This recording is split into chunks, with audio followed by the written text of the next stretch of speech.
Wake up, gamers, because you're in the Big Think Dimension, the first gaming podcast to self-isolate and sound good. Featuring KZ Excellent, I think video game good.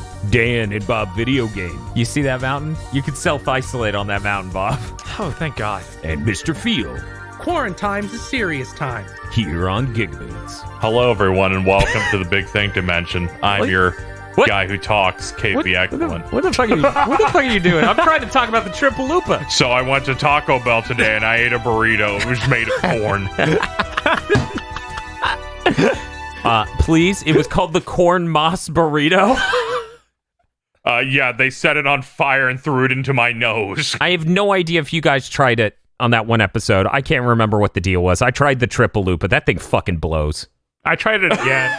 I was a fool. Oh, God, round two. There's like Why a did you 0%. try it again? There's a 0% chance it'll ever taste fresh. Yeah, I was hoping that one, it would be fresh, or the thing would feel like it was cooked anytime recently. Right. And I was trying the beef, thinking, well, one of the big problems the first time I had it was the shredded chicken. It went everywhere when I tried to tear it apart.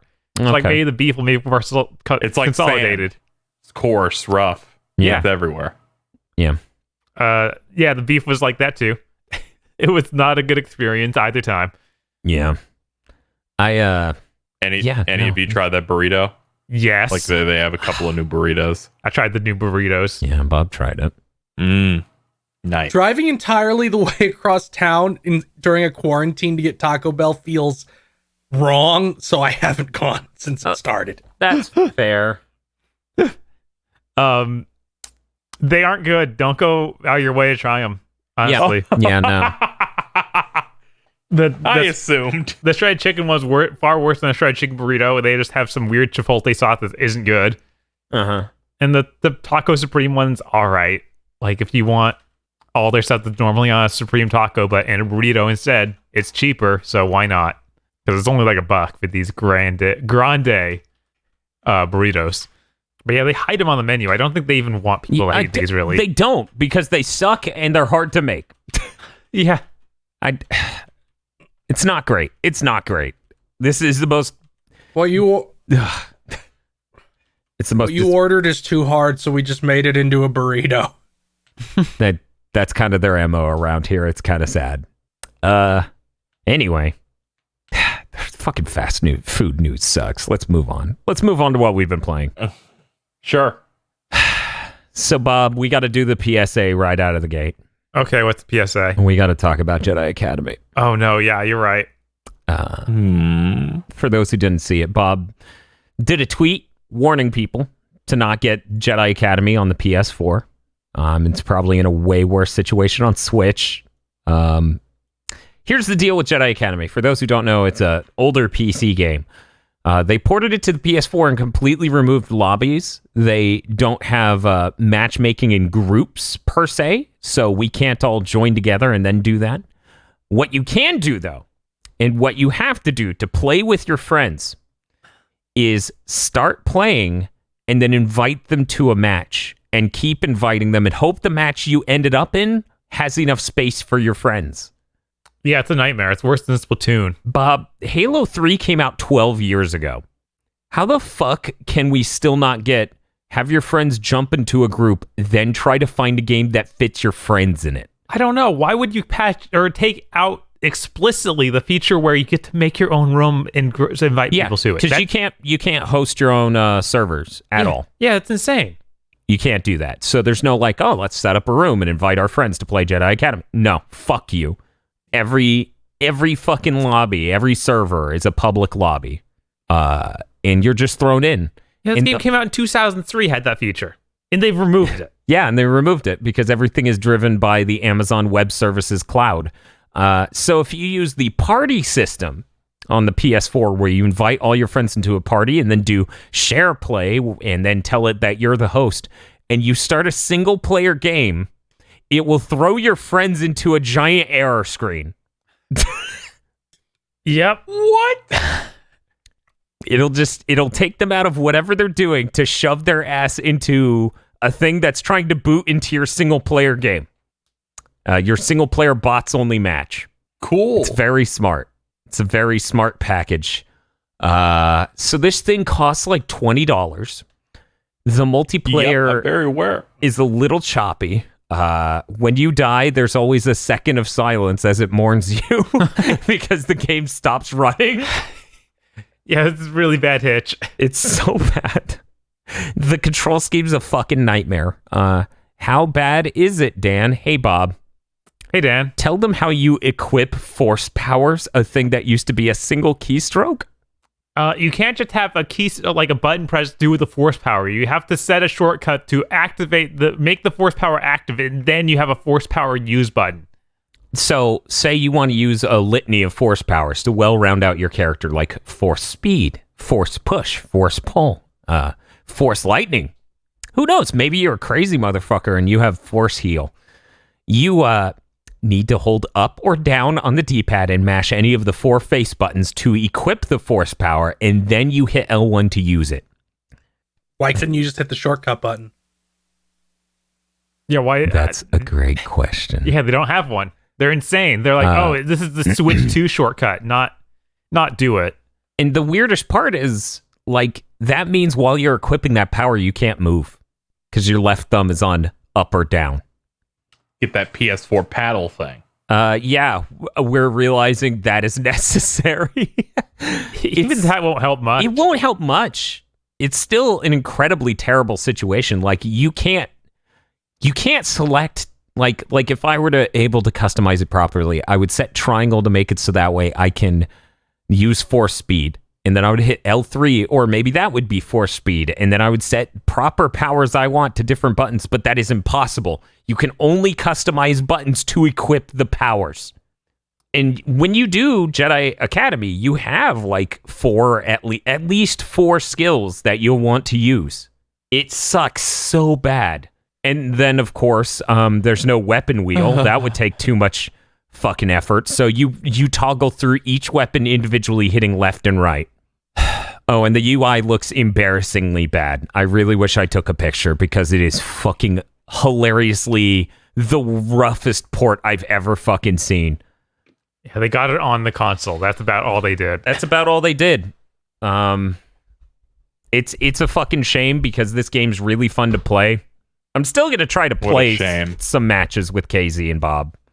Because through enough effort, you can get 3 people in the lobby. I've downloaded it. KZ bought it. I bought it, and then Bob made that tweet 40 minutes later to not buy it. Look, I didn't know. Bob, I figured it would work. I had no idea they would tell you something that's just wholly broken. Bob was Here's doing my thought process. Yeah. You make a joke, or you say something like, this is a good post-podcast game for us to play.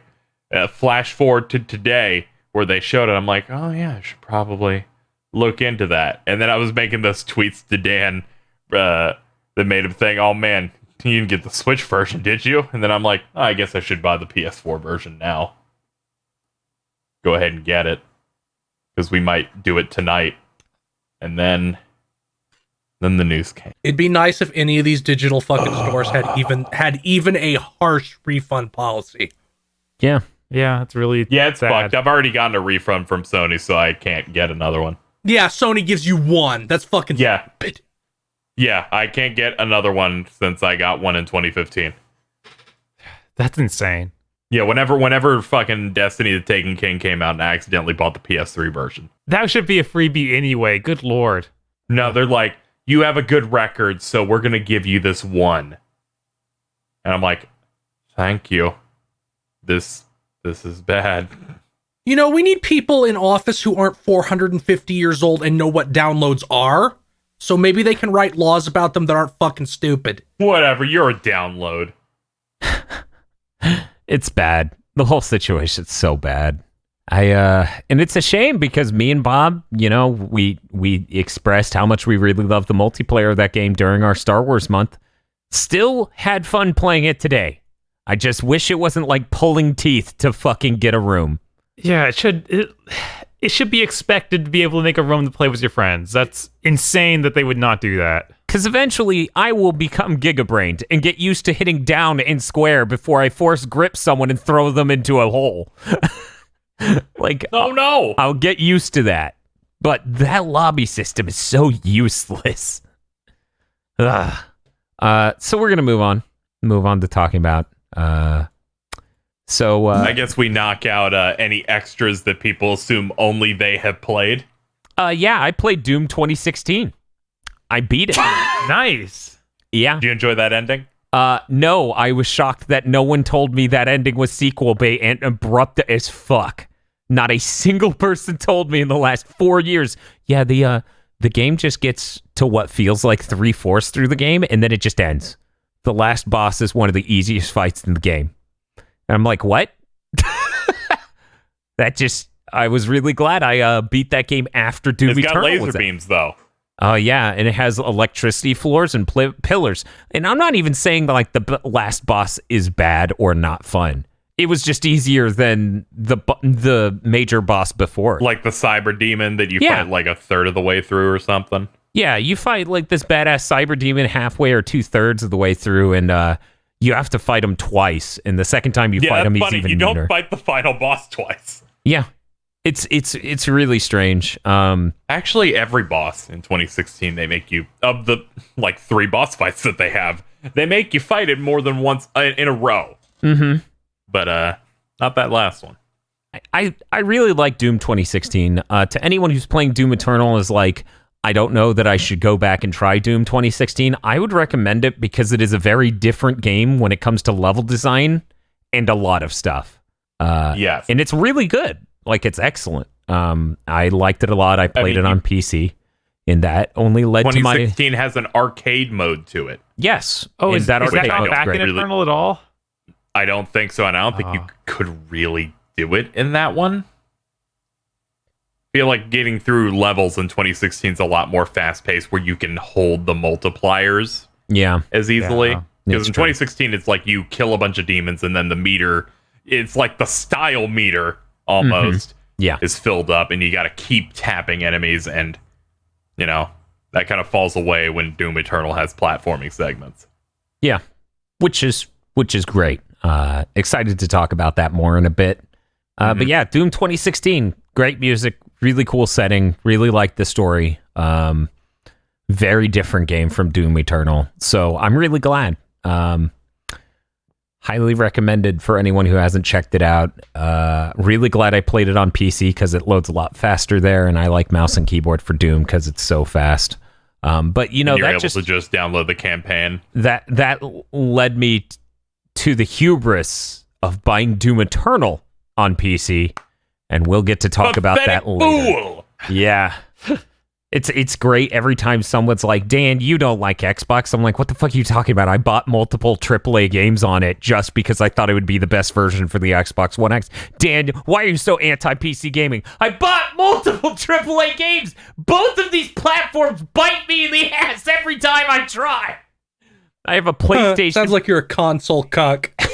I have a PlayStation 4 potato from 2013 that somehow fucks me less when it comes to new games. But we'll talk about that in a bit. Hey, Bob. Hey, what's that? I What's hear up? you played the Bravely Default 2 demo. I did. That came out today.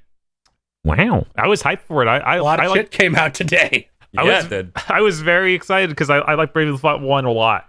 Trailer for when they first announced it was like, hey, we got all the guys back you wanted from 1, like all the musicians and all the director and all that. And I'm like, oh, thank you. That's why you're calling it 2, is the real one. Yes.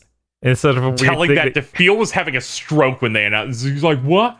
What? I'm like, it's called Bravely Second. This is Bravely Default 2. Yeah. Bravely Second should have been called Bravely Leftovers. I mean, Bravely Second was the most Bravely Hand-Me-Downs. like it was just you reused the entire map. It was a mess. Mm-hmm. So it's exciting to see this new fidelity to it. Good lord. It's using Unreal now. It is so pretty. It has some things that look really nice and some things that I'm like, maybe you don't use those high quality shaders because it looks real weird. Like the fur on rats is all like shader fur. No, I love it. It's really weird. It's so great. And then your main character, like, make him a knight or anybody a knight because everyone can be whatever job class you want. Mm-hmm. The knight armor is so shiny it looks fake and it's very strange. I love it. I love every I'm bar. very excited now. it's this clashing visual style is all over this game in a way that seems intentional, and I find it delightful because these people have like potato faces. Uh-huh. But then the beach is like rendered in such a fidelity that it's insane. It's crab rave. It is. Oh my god. And then the towns are hand drawn when you go inside, and it's really good. Oh yeah, no, they're hand drawn. It's fucking crazy. I feel like it has to be intentional because I think of the last thing that, like, I think about Octopath Traveler, where that had a specific aesthetic that they rolled through the whole thing intentionally. Mm-hmm. Where the only, like, HD thing I'd say is the lighting. Yeah, the whole tilt shift aesthetic that they went for was interesting. I think this looks a lot better. It's definitely a much higher fidelity affair. Mm-hmm. So what are your thoughts on the demo overall, Bob? Like, I haven't played too much of it. Yeah, I've gone through the the first sub quest and started getting to the first dungeon. But I like it a lot so far. Like it plays very similar to Bravely Default 1, where you got your Brave and Default system where you can like cash into your future turns and then have guy like take 4 turns in a row and then he can't do anything for the next 3 turns. And that sort of thing. And that can be a lot of fun because then you'll be like, okay, my black mage is going to just nuke them with magic, so it doesn't matter. They're all dead, and we can just move on to the next fight. And KZ asked me earlier, like risk-reward system. Yeah. So if you do that with all your characters, then you'll have 4 characters standing there, not able to do anything. So if you don't know weaknesses, you don't want to do that, because then you'll just get yourself killed. Yep. But yeah, if you can also speed up combat. It starts pretty fast, honestly. I mean, it looks really goofy to have this motion blur going on while your character's moving it, like, using animations. Now I'm interested. From the first game and just moving absurdly fast. And then when you speed it up, it's just even more insane. Like, you go 4 times speed and the battle is just instant. yeah, and it has per object motion blur, so it is intense. Okay. Now I'm just gonna laugh as I just nuke something really, really fast. I honestly... I hope that they have a way of turning it off and on, because I want to see what that looks like without motion blur.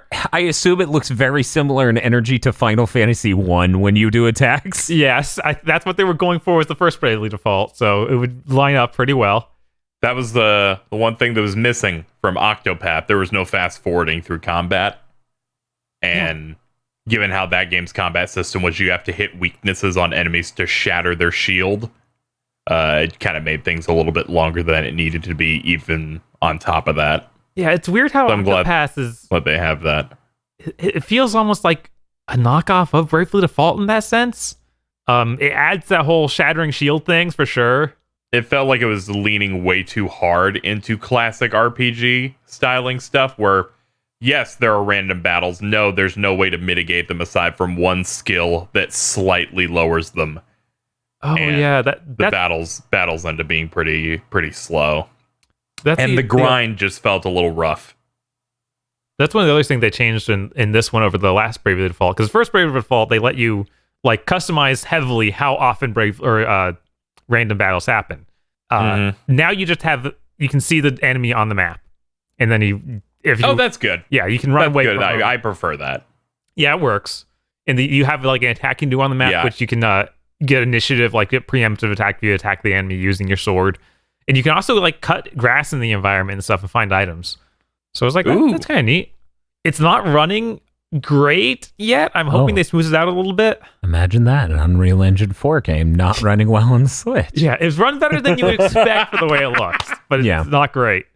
And they also have some really weird menu stuff. They said that they're taking feedback from the beta to fix it up for the final game. So now there are some really strange menu things where, like, you want to get more information about a skill. You have to hold down the start button to see the details on it. Like, shield bash, what does that do? It does such and such attack. So you have to hold down start to look at what it does, and then you release it to make the comment go away, instead of like just hitting a button and being able to read it. It's strange. I've never seen an RPG do that. They did the same survey thing with Octopath Traveler, where they let you do the first chapter of 2 characters. Right. And then they said, fill out the survey to tell us what you thought. And I played one of them and went, yeah, here's some issues I have with it. And I remember. I'm pretty sure they fixed every problem I had with that. It's just there was some stuff in the later game that I didn't enjoy, but they seem pretty receptive over there, at least with these smaller titles, Right. where that survey actually really does matter. They also, like, you know how you have an equipment screen in an RPG? So you click on equipment, and it just automatically brings you to your first character. And then you can switch between them with L and R, instead of letting you, like, select which one you want to go to first, which is really weird. Yeah, that feels like stuff they could, like, really streamline. And they didn't even give, like, a hard release aside from this year. Yeah. So I'm pretty confident they'll fix that stuff up. I mean, it seems like really minor stuff that I don't like about it. So all that can probably be fixed. But yeah, I'm A lot excited. of, like, quality of life type of stuff. Right. Did you play anything else, Bob? Anything else I played but nobody else did? I don't think so, because everybody else played Animal Crossing and Doom. I think those are the only other ones. I didn't even think about the Animal Crossing segment. I'm going to feel like an alien during. I'm sorry, Dan. Yeah, me too. I've been busy making This is the my rent first is one. go and shit. People really like that episode. I'm really glad people checked out, me doing that. The rant is go on the PS5 because I thought the coverage out there was really bad. Don't worry, it's getting better. People, yeah. Yeah, it is. Please look forward to the next episode of the rant is go. Oh no! People in the comment section clearly felt similar to me, where a lot of them felt that a lot of the coverage sites weren't doing a good job of explaining what happened in it, and most of them just complained about it, saying that the Road to PS5 thing didn't tell us anything important instead of like explaining what they said. So I'm really glad people checked that out. I'm really glad they liked what I did. I'm going to be doing more of the rant as go, and thus I don't even know if I'll get to play Animal Crossing before next week. Hey, KZ, did you play anything other people didn't play? No, which means feel. Shoot us. Okay, I played Sonic Forces. Oof. I'm going to try not to be hyperbolic because there's way too much of that about Sonic Forces on the internet. So nothing I'm going to say is exaggerated at all. It is 100% how I feel. Here we go. Sonic Forces is a bad game. Yeah. It is one step above shovelware. Yeah.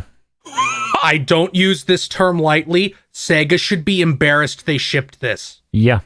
And you're playing it years after launch. Years after launch. Every part of it is bad and amateurish. Yes. There is not a moment I thought was cool or well executed. Things that could be cool are botched by the execution. It feels like nobody that worked on this game ever shipped a game before. Oh, wow.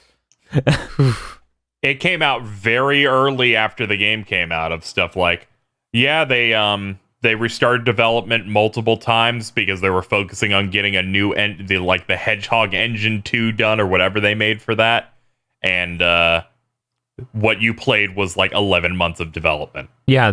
All of the voice acting is bad, except for Eggman. Every single voice actor does a terrible job. Even voice actors that I know are good, like Quentin Flynn, who is Silver. It is so bad. They recast so often, too. It's fucked up. Yes, in Sonic Team Racing, which came out like a year and a half later, Silver is Bryce Pappenbrook. Sega needs to get their shit together. Not only that, this game. If this game is the presentation and production values we can expect from a $40 Sonic game, they need to go back to 60 or kill the franchise.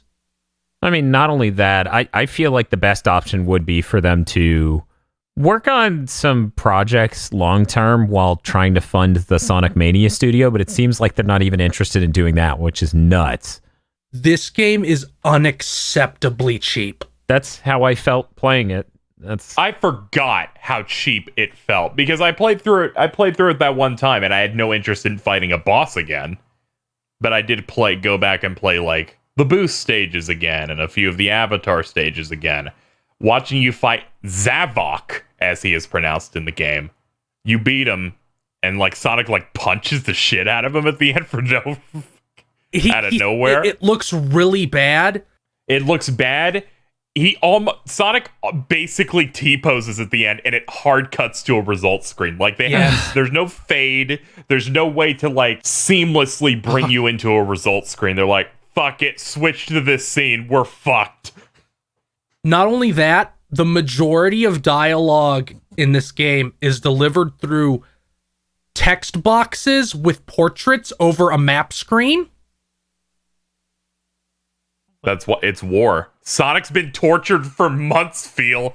Sonic doesn't feel like it, but he's been tortured for months. Yeah, no, that whole part is so dumb. The lines in that are so funny when it's like, Eggman's gonna banish Sonic into space. I'm like, what are you talking about? I like that's it's like bad fan fiction. And you know, I could get behind the game is about your stupid avatar and Sonic being best buds. That's stupid enough that I can get on board. Except, one, the character creator is abysmally... Why even do this if you're going to have this fucking sorry a character creator? You get a gamer hat. Why even bother? They did it because it was originally going to be Sonic Boom Sonic, and it was just last second taped into it. That's all it could be. That shit has to be real, because I've heard 18 different people from different groups say it. Well, because Sonic Boom Sonic had that stupid fucking grappling hook, and that's the main thing of the avatar. Oh, I was repulsed by Sonic Boom in every way, so I made sure not to look at anything about him. That's why people say that, KZ, because it has the stupid fucking grappling hook. Yeah. And the guns. The gun was also a thing. As much as people shit on Sonic Boom for the Wii U, I think it's a drastically more admirable affair than this. I think Sonic Forces is unbelievably the lowest low. Yeah, it's doing different things poorly, and it just shows Sega's mismanagement of like, no, put it out now. But right. Like, they're doing stuff there. They're getting a different developer to do these things. We're doing the Sonic things we've done before so much worse than you could possibly imagine. I saw you react the way any normal person does when you did a boost stage, and you went, what do you mean it's over? Yeah. No, we did the same thing stages, ourselves. It's less than a minute. You play Sonic Unleashed, and you're like, here's a boost stage. This lavishly created fucking roller coaster ride that's like 6 minutes. Sonic Forces, 55 seconds. Straight line. There's 7 levels. They made 7 levels, and you have to play them as Sonic. You have to play them as classic Sonic, who, by the way, feels worse than any 2D Sonic has ever felt. Even Sonic 4? Yes. You have to play them as the Avatar, and then you have to do a boss fight. Sometimes 2. I can't think of any other game series that has such a gap between the quality of its music and its gameplay than some of the really bad Sonic games. Because I like the soundtrack a good bit, and I'm like, oh, this is a good vocal track. Playing this is awful. I liked that until I listened to them after I streamed that, and I went, every single Avatar stage song, and they're all vocal songs. Every Avatar stage has a vocal song. Yes. They're all the exact same song. Oh. Go listen to them, find an album video on YouTube, and just go 1, 2, 3, 4. They are the exact same song. They made the same song 7 times. Why you gotta do this, man? Why you gotta do this to me? This game, I beat this game in 2 hours and 40 minutes on a first playthrough. Oh my god. But even the stuff that I could get behind, like I can yes, fine, have me kiss Sonic. Okay, cool, I can go with that. Have Sonic sing about how he's real, how Sonic cannot do it alone, even though he is strong. A line Sega made them put into that song to let you know Sonic is real cool and tough. But you can't do that when your game is 2.5 hours long. You can't sell me on the incredible bond of Sonic and my original character when they talk twice in a game that's 90 minutes long. It's like a Dragon Ball. I didn't know if I want to 100% believe that the create a character was a response to Sonic Boom doing badly and them replacing him. But then I had forgotten that the final boss, your final hit, is Sonic create a character and classic Sonic doing a triple boost. And I'm like, yeah, all right. The one that sucks. If you wanted to sell this angle, you should have ostracized classic Sonic from that boss fight. 2, you do a Psycho Crusher through 2 different bosses, and both times it's limp dick as fuck. It looks... I had to put down the controller. I reacted like I had been shot on stream. When you fight Infinite, who is the exact same boss as Metal Sonic, the main antagonist of this fucking game, the new antagonist, is the exact same boss recycled. Yeah, I think we got that far. Yeah. Yeah, I remember the Metal Sonic fight. They put new effects on the attacks in his first half, but in the second half, he just does the exact same attack with the exact same effects. Did Dan and Bob experience the null zone thing that they use the Sonic Mania gem with? Where there's an entire sequence of, we've locked Sonic and the creative character in null space, and they can't escape. And Sonic's like, let's boost with friendship. This is 8 seconds into the stage. You've escaped. And then it just starts playing the full version of Fist Bump, the theme song, throughout the city, and it's completely unearned. Yes, everything in this game is unearned. It earns nothing. It's as if they wanted to have the cool moment of cool fucked up level and triumphant return, which you could stretch over 2 or 3 levels. And they did that in a level that is the size of a third of a normal Sonic level. But like, what shot me was when you beat Infinite and Sonic's like, let's go double boost. And then you blast through him.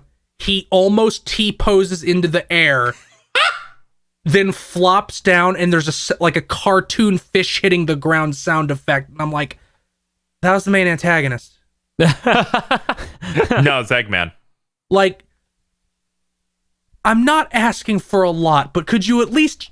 You're not going to reach Final Hazard, which is unbelievably raw. Yeah. You could try. Yeah, it's been really depressing watching the arc Sonic has taken since Sonic 06, because every time you think they got it and they're going to make it a little bit better, they do the thing they did last time but worse, and they've done that a few too many times, and Sonic Forces is the absolute most depressing execution of that. Sonic Forces is the one they announced at that big Sonic event, right? Yeah, where it's supposed to be like, Sonic Mania is back, and Sonic Forces is hype, and the canonical ending of Sonic Mania leads into Sonic Forces. And I'm like, is this actually the bad ending? It's just really sad that when you look at Sonic and you go, 2008 was it. That was the last time. Like, when Sonic Unleashed came out, that was the last time they really tried to make a big one. Yes. Yeah. I can agree with that. Because every other one was Wii U entries or games with a much smaller scope and rush time. At least Colors had the best final boss in the series, which has an incredibly cool looking design and has a nice swell of the boss fight and has a cool song that peaks right as you get ready to beat the boss. And then Forces copies that boss badly and doesn't even play the vocal song during the boss. Yep. And then fucking Forces burned the bridge on the marketing thing of Sonic Forces from the creators of Sonic Generations and Colors. And then you look at the team, and it's almost entirely people who worked. It's like 3 people who worked on Lost World and new people. Honestly, that's also why I give Lost World more points than it deserves, because it's got Zavok. Because of course. Because it's not just Generations but worse. Like, it's a very different thing, and I'm not saying it's a great thing, but at least it's a thing. As someone who really likes the boost gameplay of these games, Sonic Forces really upset me. Yeah. Where I'm like, you ripped out features in the gameplay. They're like, all right, for this Mario game, you can't run. Good. You can only walk and jump. That's it. That's realistic. He's obese. You see, in this boost stage, Dan, we're going to eliminate the walls so you could fall off. We have removed the drift feature. That with me playing that level was so sad because it was just like, I'm going to walk very slowly. Oh, fuck, I'm getting too much momentum. Stop. I'm going to walk slowly. Oh, fuck, too much momentum. Stop. Also, the Wisp weapons are fucking stupid and bad. Anybody who's like, those increase replayability is insane. Okay, we can't talk anymore about Sonic Forces. We got to move on. Do you have any all they let you do? Yes, the wisp weapons are stupid. All they do is let you pick which way you want to ignore the level, and sometimes there might be a red ring on them. That isn't replayability or exploring. Sure, It's gameplay depth. If you're brain dead, I guess. If you go down a hallway, but you're closer to the ceiling than you are the floor, that's exploration. It turns out we leveled into my number 9. When Sonic games have gotten this bad, you need to take whatever you can get, okay? No, you don't. You don't need to take it at all. That's my stance. My closing statement is I really try not to use this word for games very much because people overuse it, and I think you have to keep your big bullets in the chamber. This game is inexcusable. I agree. It should not have been shipped. It is despicable.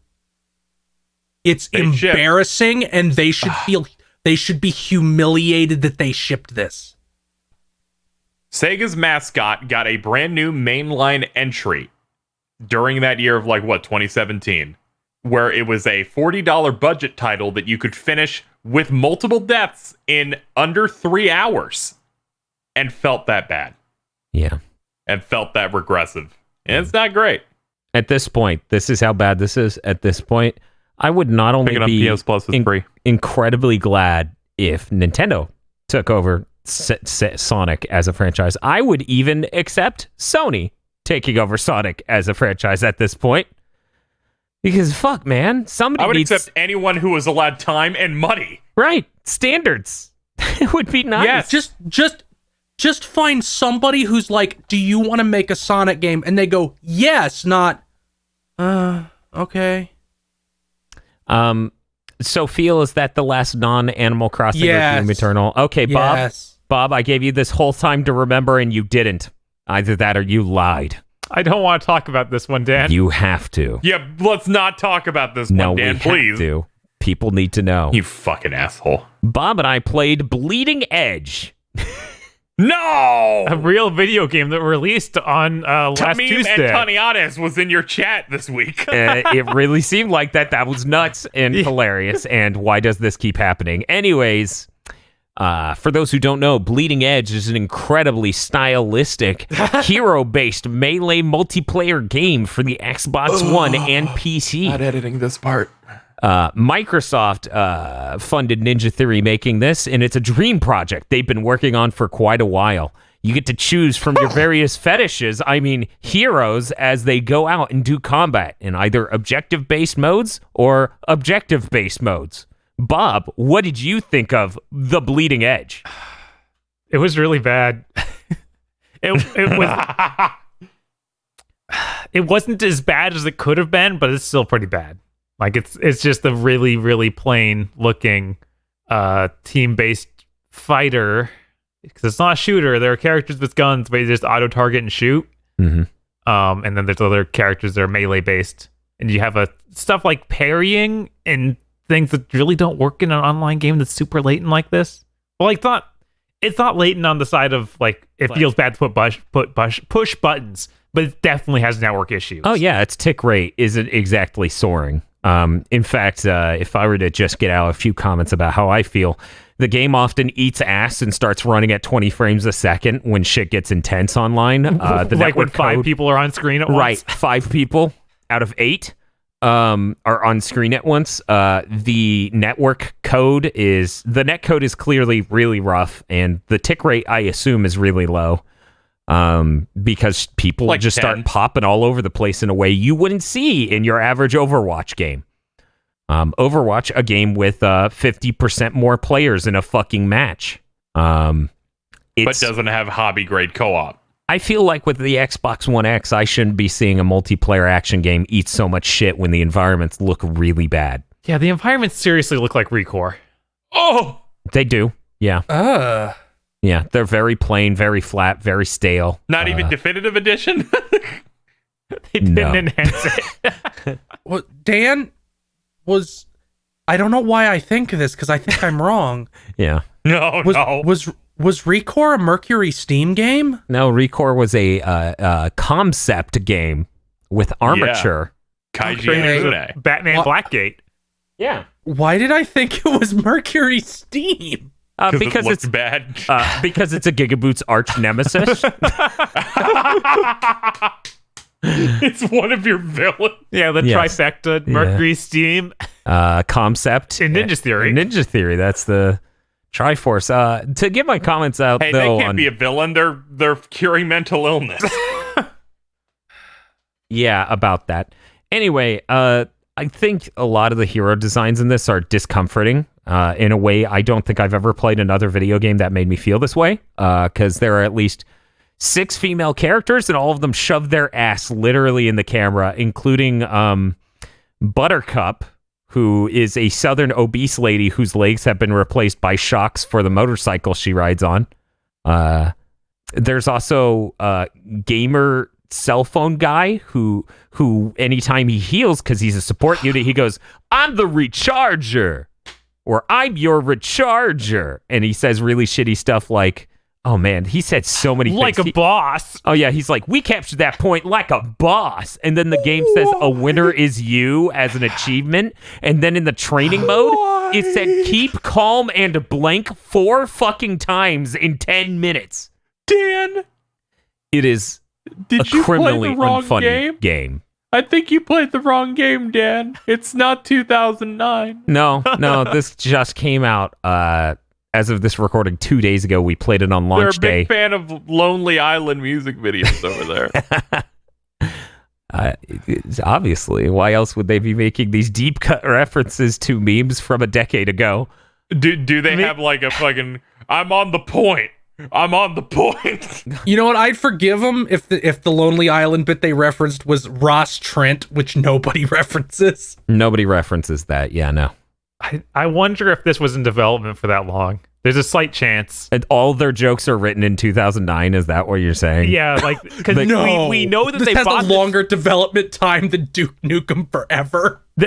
we know that Ninja Theory was bought in part because they had a game like this that was almost ready to ship. Which is something we need to talk about. Every single studio Microsoft bought, they Phil made Spencer sure needed this game. they made sure a game was already able to be greenlit, and that literally is what Ninja Theory said about this game.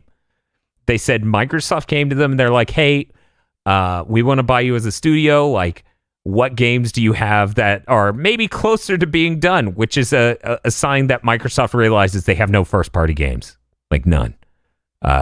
So they go, "Hey, we have this thing, a dream project. We really wanted to work on it, but then nobody wanted it." And this was supposed to. This literally, they started development on this after DMC.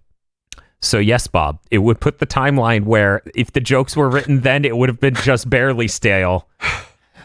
But I refuse to believe they wrote jokes in 2013 and then just went, "These are good. Still good. These are fine." Artistic integrity. Also, the guitar character uses like his guitar as an axe and has the animation straight from DMC. Well, yeah, that's thrifty. Yeah, Yeah. that's It's callback. He looks like a shitty version of Lord Raptor. But yeah, Bleeding Edge, the most shocking part is that it costs $30. yeah. No, that's crazy. We got to play it for free because we have Game Pass Ultimate for the next 2.5 years. Yeah, free with Game Pass. Free with the biggest quotes in air ever. Yes, free. If I bought something and then forgot that it was once again the Sony ponies trying to run their counter operations. if I bought trying to downplay this service. if I bought a thing and then forgot that I was supposed to extract value from it, when a random thing shows up, that's free. Correct. Yeah, I don't know. I would probably play it again once, maybe, but I don't think it's a very strong game. I think it's more compelling than Sea of Thieves, but that's not You have saying... battle royales though, and Warzone. Whatever the fuck that employee came in to say. Yeah, in your I guess we should explain to anyone who didn't catch that or see the tweet about it. Someone came into chat and they said, everybody wants all these MOBAs and all these other things, but if this game was or everybody hates MOBAs and these other things, if this game was a battle royale, it would have done great. People are so negative. And I'm like, your comment has me convinced you're a fucking dev. Because the Mercury Steam employee said the same shit when they showed up. after they made their knockoff of Overwatch. Yes, after Space Lords. After they made what was it, Raiders of the Broken Planet? Yeah, I think that's right. And then they had to rebrand it. They rebranded to Space Lords. They rebranded to Space Lords because they tried to astroturf the comment section and the likes, dislikes on YouTube on every video shitting on Raiders of the Broken Planet.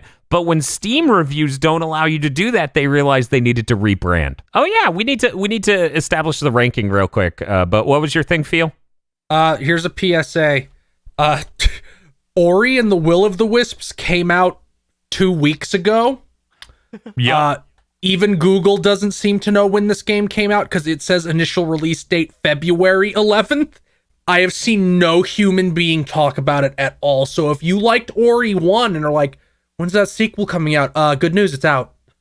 Microsoft is into PS3 lifespanning all their games. That's what I told Phil. I watched a couple of reviews when the game came out, and they seemed pretty. They were like, "This is good. It performs somewhat embarrassingly on even the X."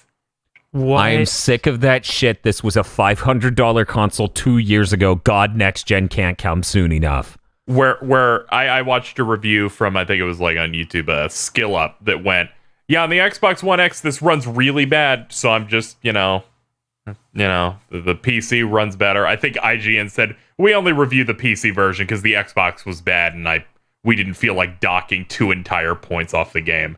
They say that, but I actually remember, what was it, Gersman was talking about, Jeff Gersman from GiantBomb.com was talking about how the PC version had some really fucking weird glitches at launch where it just would not run right on his capture card. Please look forward to me talking about Doom Eternal. But we need to do the ranking real quick for Bleeding Edge. Sure. I believe my statement was it's better than Lawbreakers, it's better than Raiders of the Broken Planet / Space Lords, and it was better than its gameplay was better than Battleborn, but its levels were drastically worse because Battleborn levels had a flow that it all kept you invested. The problem was the minute-to-minute gameplay sucked. This is kind of the opposite, where it feels like there isn't a flow to anything like there is in Overwatch and even in Battleborn. So there you go. It's not very high, obviously. It's nowhere near an Overwatch, obviously. And it costing $30 is insane. Hey, Bob, what's your ranking? God, Mike. It for me it sits below Lawbreakers. Lawbreakers feels better to play minute to minute.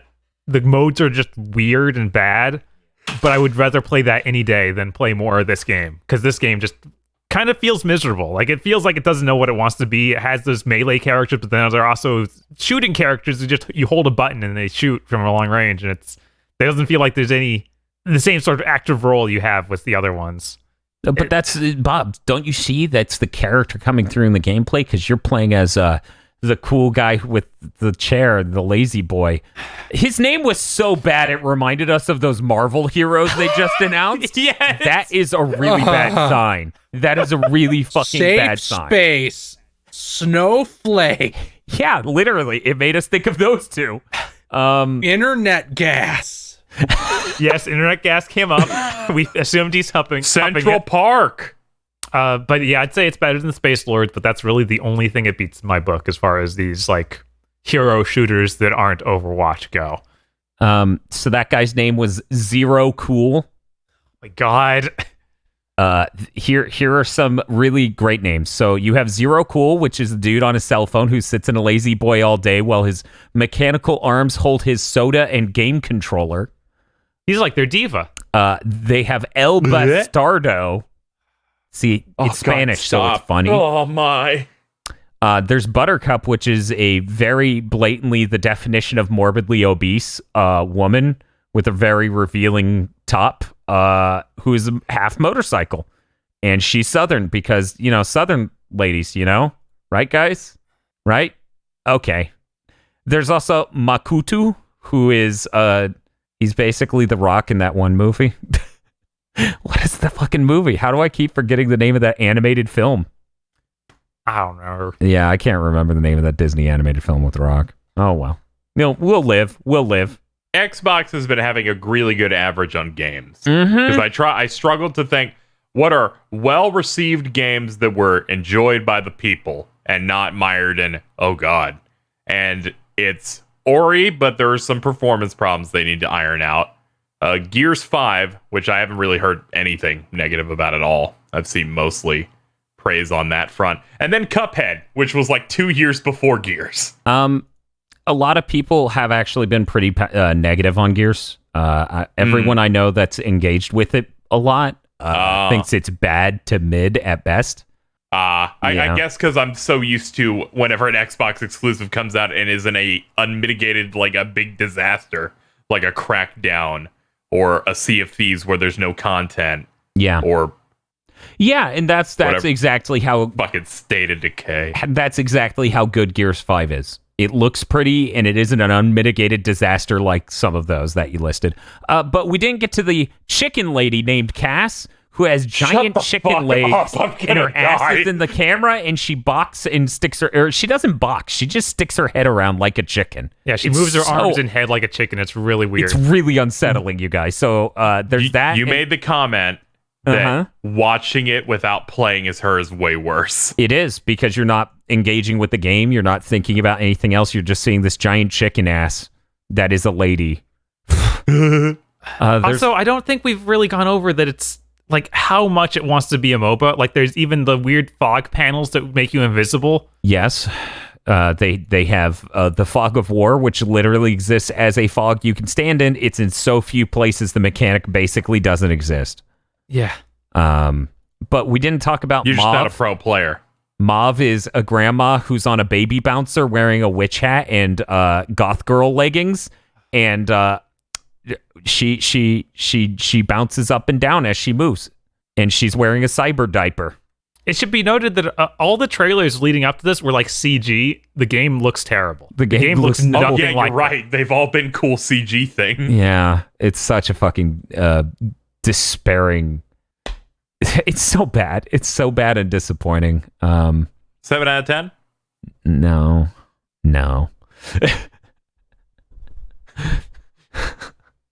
See, in order to get a 7 out of 10, you have to have a lot of qualities combating a lot of problems, right?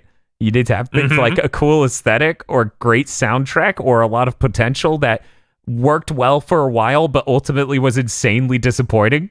Whereas this, from the outset, it's all bad. most of the time, and I'm not saying like this happened a couple times. I'm saying throughout most of the stream, the chat would not stop shit talking the music. Yeah, I didn't even bring it up. So 6 out of 10. It's just right. It's hardly there. It feels like it's from some free package. Oh, it really is. It's like, hey, dubstep.wave. It's like back on YouTube where everyone would just use the licensed music libraries. Those people are had, way so everyone better just songs. Used yeah, because you had fucking Paralyzer by Finger 11 in there. Yeah, exactly. If we started playing music straight from a Half in the Bag episode, I wouldn't have been surprised. That might have given it a point, though. That's right, Zero Cool. We're here to review. One of the stages in this were was Liquor Donuts. That would be great. But oh boy, yeah, this game's pretty disappointing. Oh yeah, you can also mount up like in MOBAs. Yeah, you get on a hoverboard, and it takes a moment to get on, just like a MOBA. Well, Paladins also has that, but Paladins is also trying to kind of be a MOBA. I'm pretty sure Paladins is a much better game than this. It is. I've played it a little bit. It feels a lot more. Oh, I'm sure it is infinitely better. Why does Microsoft's first-party games keep disappointing? Don't worry, eventually they'll make a 7. I'm looking forward to at some point giving Gears 5 a chance. I'm looking forward to giving Halo Infinite a chance. You didn't even get through that sentence, are you sure? That's because every time I'm just afraid of how you're going to threaten to hurt me. I'm going to come to your house and shoot you to death if you say Halo Infinite's a great game. Here's my first Halo game. It's number 5 on my top 10 of the year. Yeah, that's a real threat. But yeah, that's it. I really want to push to get this on our unified top 10 list. What can I do, Dan? I can tell you what you do. You could do cock, shotgun, hide. There's no meme. die. Yeah. No. But yeah, that's it for Bleeding Edge, unless you wanted to say anything else, Bob. No, please. Okay, let's move on. This is such an awful episode. Fucking Bleeding Edge and Sonic Forces. Hey guys, Doom Eternal's a really hype-ass great game, but I made the mistake of buying it on PC. Let me... Oh, what happened? I bought it on PC and everything went delightfully. Oh, that's it loaded really fast. It ran well. That's so great. Let me tell you what happened for me. I bought the game. I downloaded it. I did some important work. And then I was like, okay, time to take a break with Doom. Doom's like, hey, buddy, you need to update your NVIDIA graphics drivers. And I go, okay. And I update it. And then it breaks my video rendering software. So. Sounds like a problem with your video rendering software. Definitely not with NVIDIA graphics drivers. And definitely not with the platform that is PC gaming. Definitely, this is only a problem with this one thing that uses CUDA in order to speed up fucking rendering. Well, you see, that shouldn't matter. You know, fucking, you can't say PC gaming's bad because you're trying to cheat the rendering system. Okay, well, let's talk about what happened after I updated it. So I updated the graphics drivers.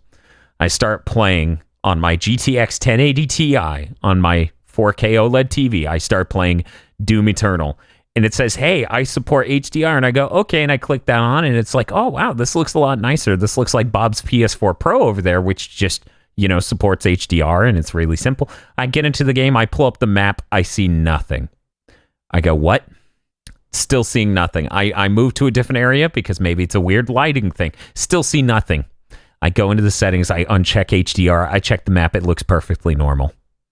The HDR breaks the map on Doom Eternal on PC. PC gaming is great, you guys. There's nothing wrong with it. Anyone who says there's something wrong with PC gaming is apparently some idiot. Let's talk about Doom Eternal, the actual game, instead of the nightmare that is Dan Video Games' existence. All right, how far did everyone get so far? I beat it. I also beat it. I also beat it. I did not beat it. If you want, I could just bail this conversation and we can make this a spoiler cast for like 10 minutes. I mean, we might as well. I mean, I'd like to give Dan a chance to beat it before we do that. That's why I was saying I would feel bail. like Dan should get to take part in that conversation. I mean, yeah. Then we'd set aside time for next week, and then there's a chance it'll never happen. Okay, well, who knows? We'll do that. We can do that next week. We'll do that next week. Okay. We can just do let's give a small impression of what we played.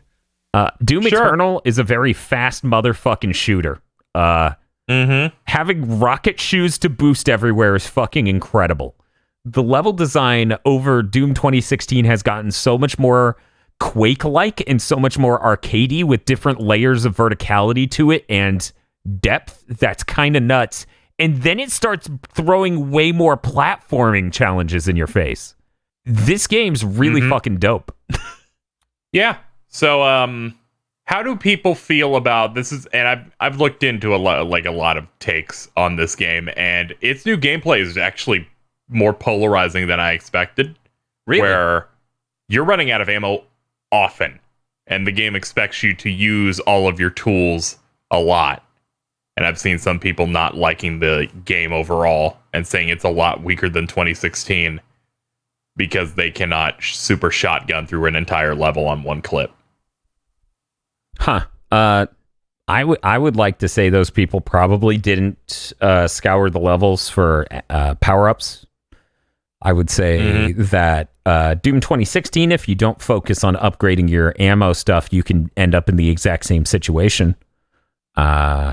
I think there's a flow to combat in this that has to be respected. Keep in mind, I'm playing on hard, not the highest difficulty, the one above normal. Bob, what did you end up doing?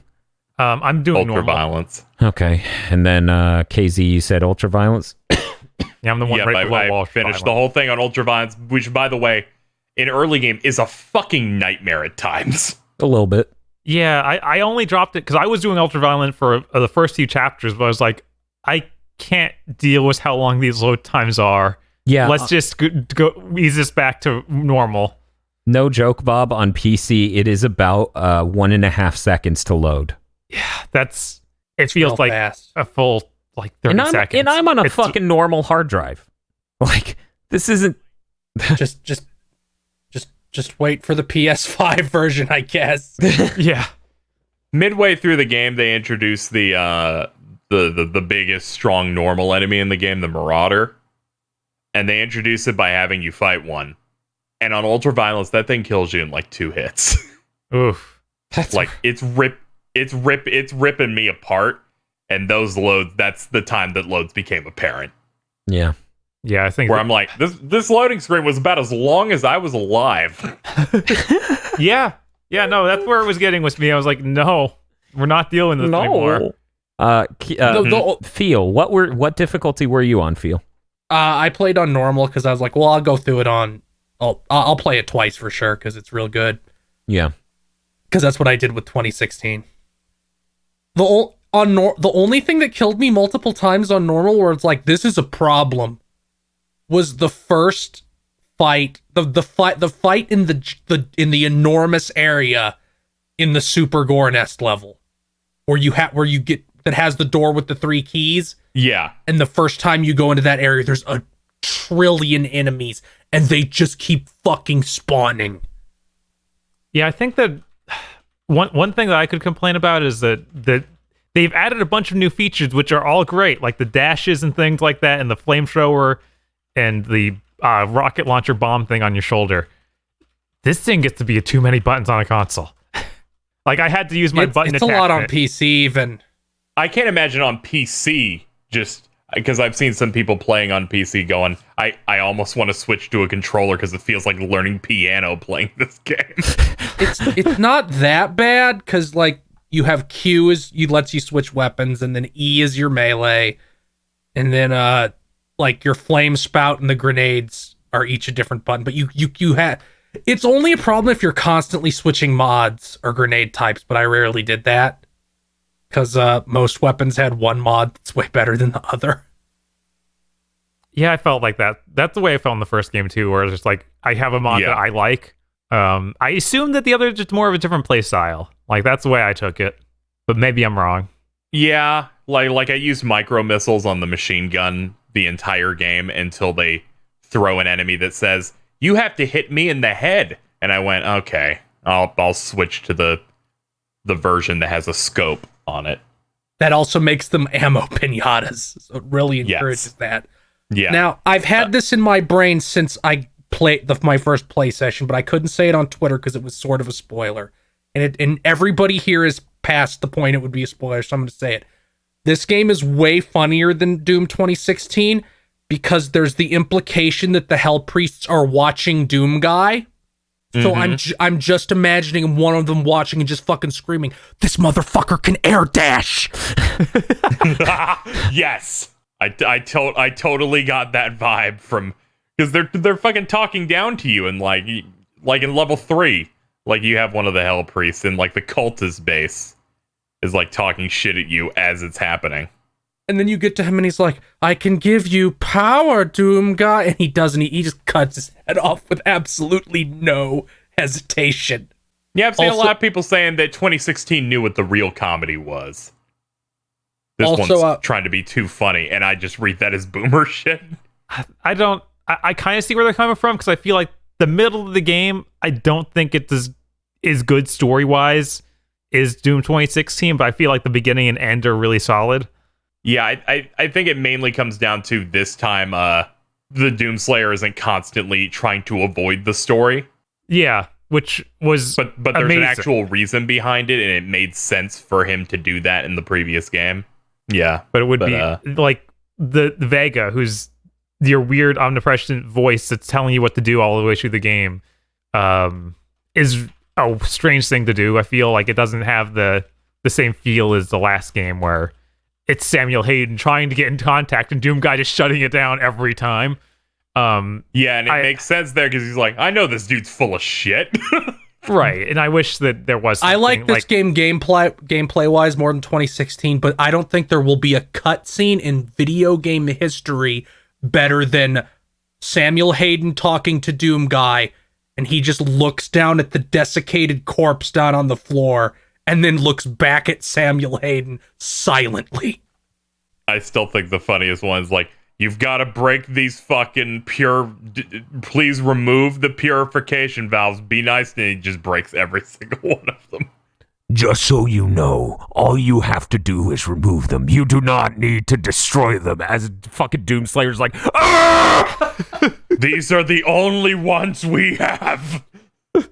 Let me tell you about the energy crisis. Loaded with Argent UMDs. Please stop ejecting UMDs at people.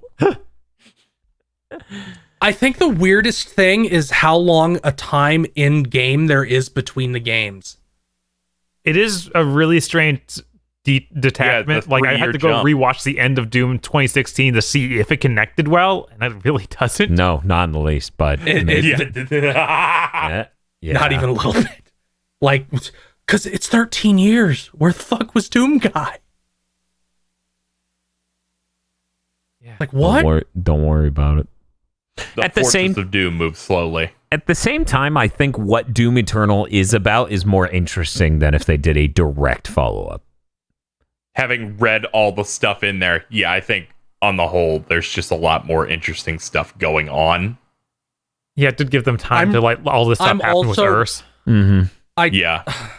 I hope they don't do this again, because I'm really interested in the sequel hooks they put in this game. Yeah, it all seems really interesting. Dan, did you get into those Slayer gates? I actually did not get into the Slayer gate, but I remember someone saying it made fun of me when I punched it, so I punched it. Mm-hmm. There are 6 of those gates, and like in the hub, they're like, you get all the keys from them, you get the good weapon. You really want that cool gun. I did like the 4th gate, and I'm like, what the fuck is this enemy in this gate? I didn't see that enemy again outside of those gates until like level 12 or some shit. Yes. Also, I got scared because the one right after you fight a Marauder has a Marauder, and I'm like, I didn't think these would be in here. They throw some shit at you in those. Those are the times I lowered the difficulty because I'm like, this is way too much. But yeah, my take on people complaining about you not having enough ammo and how you have to smash health and armor out of everybody is that's a fucking boomer take. I mean, it does really encourage you to have your chainsaw ready. Like, you need that constantly to keep your ammo up. It auto refills for 1 pip. If it's that big a yeah, that, and you can take the upgrade that makes explosive barrels drop ammo. It's not a huge amount, but it'll help. Yeah, I think it kind of just loops into a lot of people just kind of want to use the things they're comfortable with, and they specifically made that game to make you use everything. As they said, they want to put you in the fun zone, which they say the fun zone is using everything. I think it's interesting that each ammo type has 2 guns, so if you don't like one of the 2, you can usually, you have an option there. Yeah. But then instead of the plasma rifle, I like that other thing where it makes the big horizontal energy thing. Yeah, I actually really like the plasma rifle. Plasma rifle's real good in this. I do wish, the only thing that I wish was different was I wish they give you the flaming meat hook on the super shotgun more easily, because that feels almost like a crucial part of the game. That was the point where ultraviolence started becoming a little bit less nightmarish for me, because if you set something on fire, from then on you can like shoot it to get armor. And having the meat hook on the super shotgun, you're pulling it in and doing a close range blast that kills a lot of things. You get armor really fast. And then I upgraded the ice bomb a lot. So I freeze a big enemy, have it upgraded so it does more damage, will drop health if you shoot it while it's frozen, but it's also on fire dropping armor at the same time. Yeah, I feel like I need to get more into the grappling hook thing, because they advertised that a lot before the game came out, and I didn't feel like it was really a necessary part as far as the way I played the game. So I didn't use it until level 7, because when they continue to use it, I just jumped and dashed twice and I was able to make it. So I don't think that was designed exactly properly. Yeah, it almost feels like something was going to be more integral, and then they're like, no, never mind. Because I never needed to use it. Also, I just really like the seesawing effect of, okay, I have 150 armor and 200 health. Oh, fuck, there's a marauder. Oh, God, I have 30 health and nothing else. Fire burst, meat hook shotgun, do the blood punch so everybody drops health. Oh, God. There's a lot of stuff you can learn like that. Like, I didn't even know blood punch was necessarily super good until someone said, use it on a pinky, it dies automatically. I'm like, oh, Oh, fuck. all right. Yeah. Yeah, I didn't know that Just either. fucking punch that bull. Because Yeah, you can go into the codex and it will tell you the weakness of every enemy, even if you haven't done it. All right, I will point out the tutorial thing, because I've seen some people talk about it. So the game has like a lot of tutorials on like each enemy, and I saw people complaining about it. I didn't get it at first because I'm like, oh, this game's hard. I need to know. When you hit the end of the game, I'm like, okay, these do kind of bring me out of it a little bit. yeah, I turned those Where up real soon. They will present like the big epic like final encounters, and they're like, here's a video showing you how to beat it. Here's all the mechanics for it. I'm like, okay, I Oof. get it. I'm like, Yeah, This is the only time I could feel Bethesda meddling in the game, was these very, very forceful tutorial stuff, which I appreciated on the normal enemies, but the bosses kind of felt. When you get teleported to the Rage 2 tutorial dimension, it's real weird. Yeah, it's very, very strange. Especially because some of the late game tutorials were, you could have just said, shoot it until it dies, which a tooltip does say. I think it's for the Marauder. One of the tooltips is shoot at it until it's dead. Yeah, it's one of the late game enemies. It's just like, good lord. shout out to the guy who usually posts really incredible Soon He Legend, who posts really incredible action game clips of like him parrying a bunch of stuff in Devil May Cry 5, posting Doom Eternal clips of him basically mob executing the first Marauder, just completely humiliating it. I saw that and got upset. Because I'm like, this motherfucker just cycled 3 weapons on like one rotation against that thing in like a 2-second window. I'm like, I can't do that. What is this gun trick sword shit? I need to see this. That's I'm gonna really post cool. it right now. It's only like Where- 10 seconds long. He opens them up and quickly flashes through weapons, and I'm like, God, this game. But we've been Where's talking the about style meter? We've been talking about Doom Eternal for a bit. We got to keep moving. But overall, it sounds like everyone on this podcast really enjoys this game. on a pure gameplay level, it will be hard. It will be hard for anything to be higher than this year, I think. That's because Sony hasn't unveiled Ape Escape 4. You're right. That's the only other 10 that could possibly come out.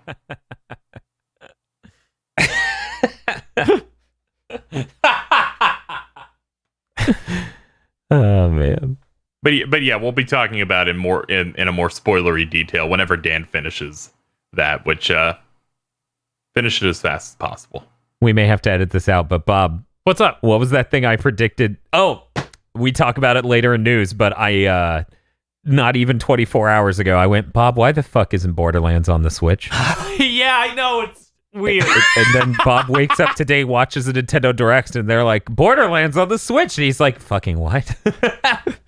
Dan saw the future this time. I saw it in a dream mid-games on a mid-console. Oh. So, editor's note, this is KZ, just letting you know, when I said mid-console, I clearly meant the power. I'm not saying that the console and its games are bad. I'm just saying that power-wise, it makes it so the most ideal things you're going to play on that are indies or first party, which I like the first party. I wanted to say that here so that the comments aren't mean to me. Please don't be mean to me. The Switch is a really great console with no consideration for how game development's done at large. It's okay, guys. It's very considerate for the games they make. Yes. Really great games out of Nintendo a lot of the time. I am in full support of the Switch. It is Microsoft who gets my scorn because they are not doing enough to make good exclusives. I get that they have value programs. I don't think even those are good enough. But we're moving on to talk about Animal Crossing.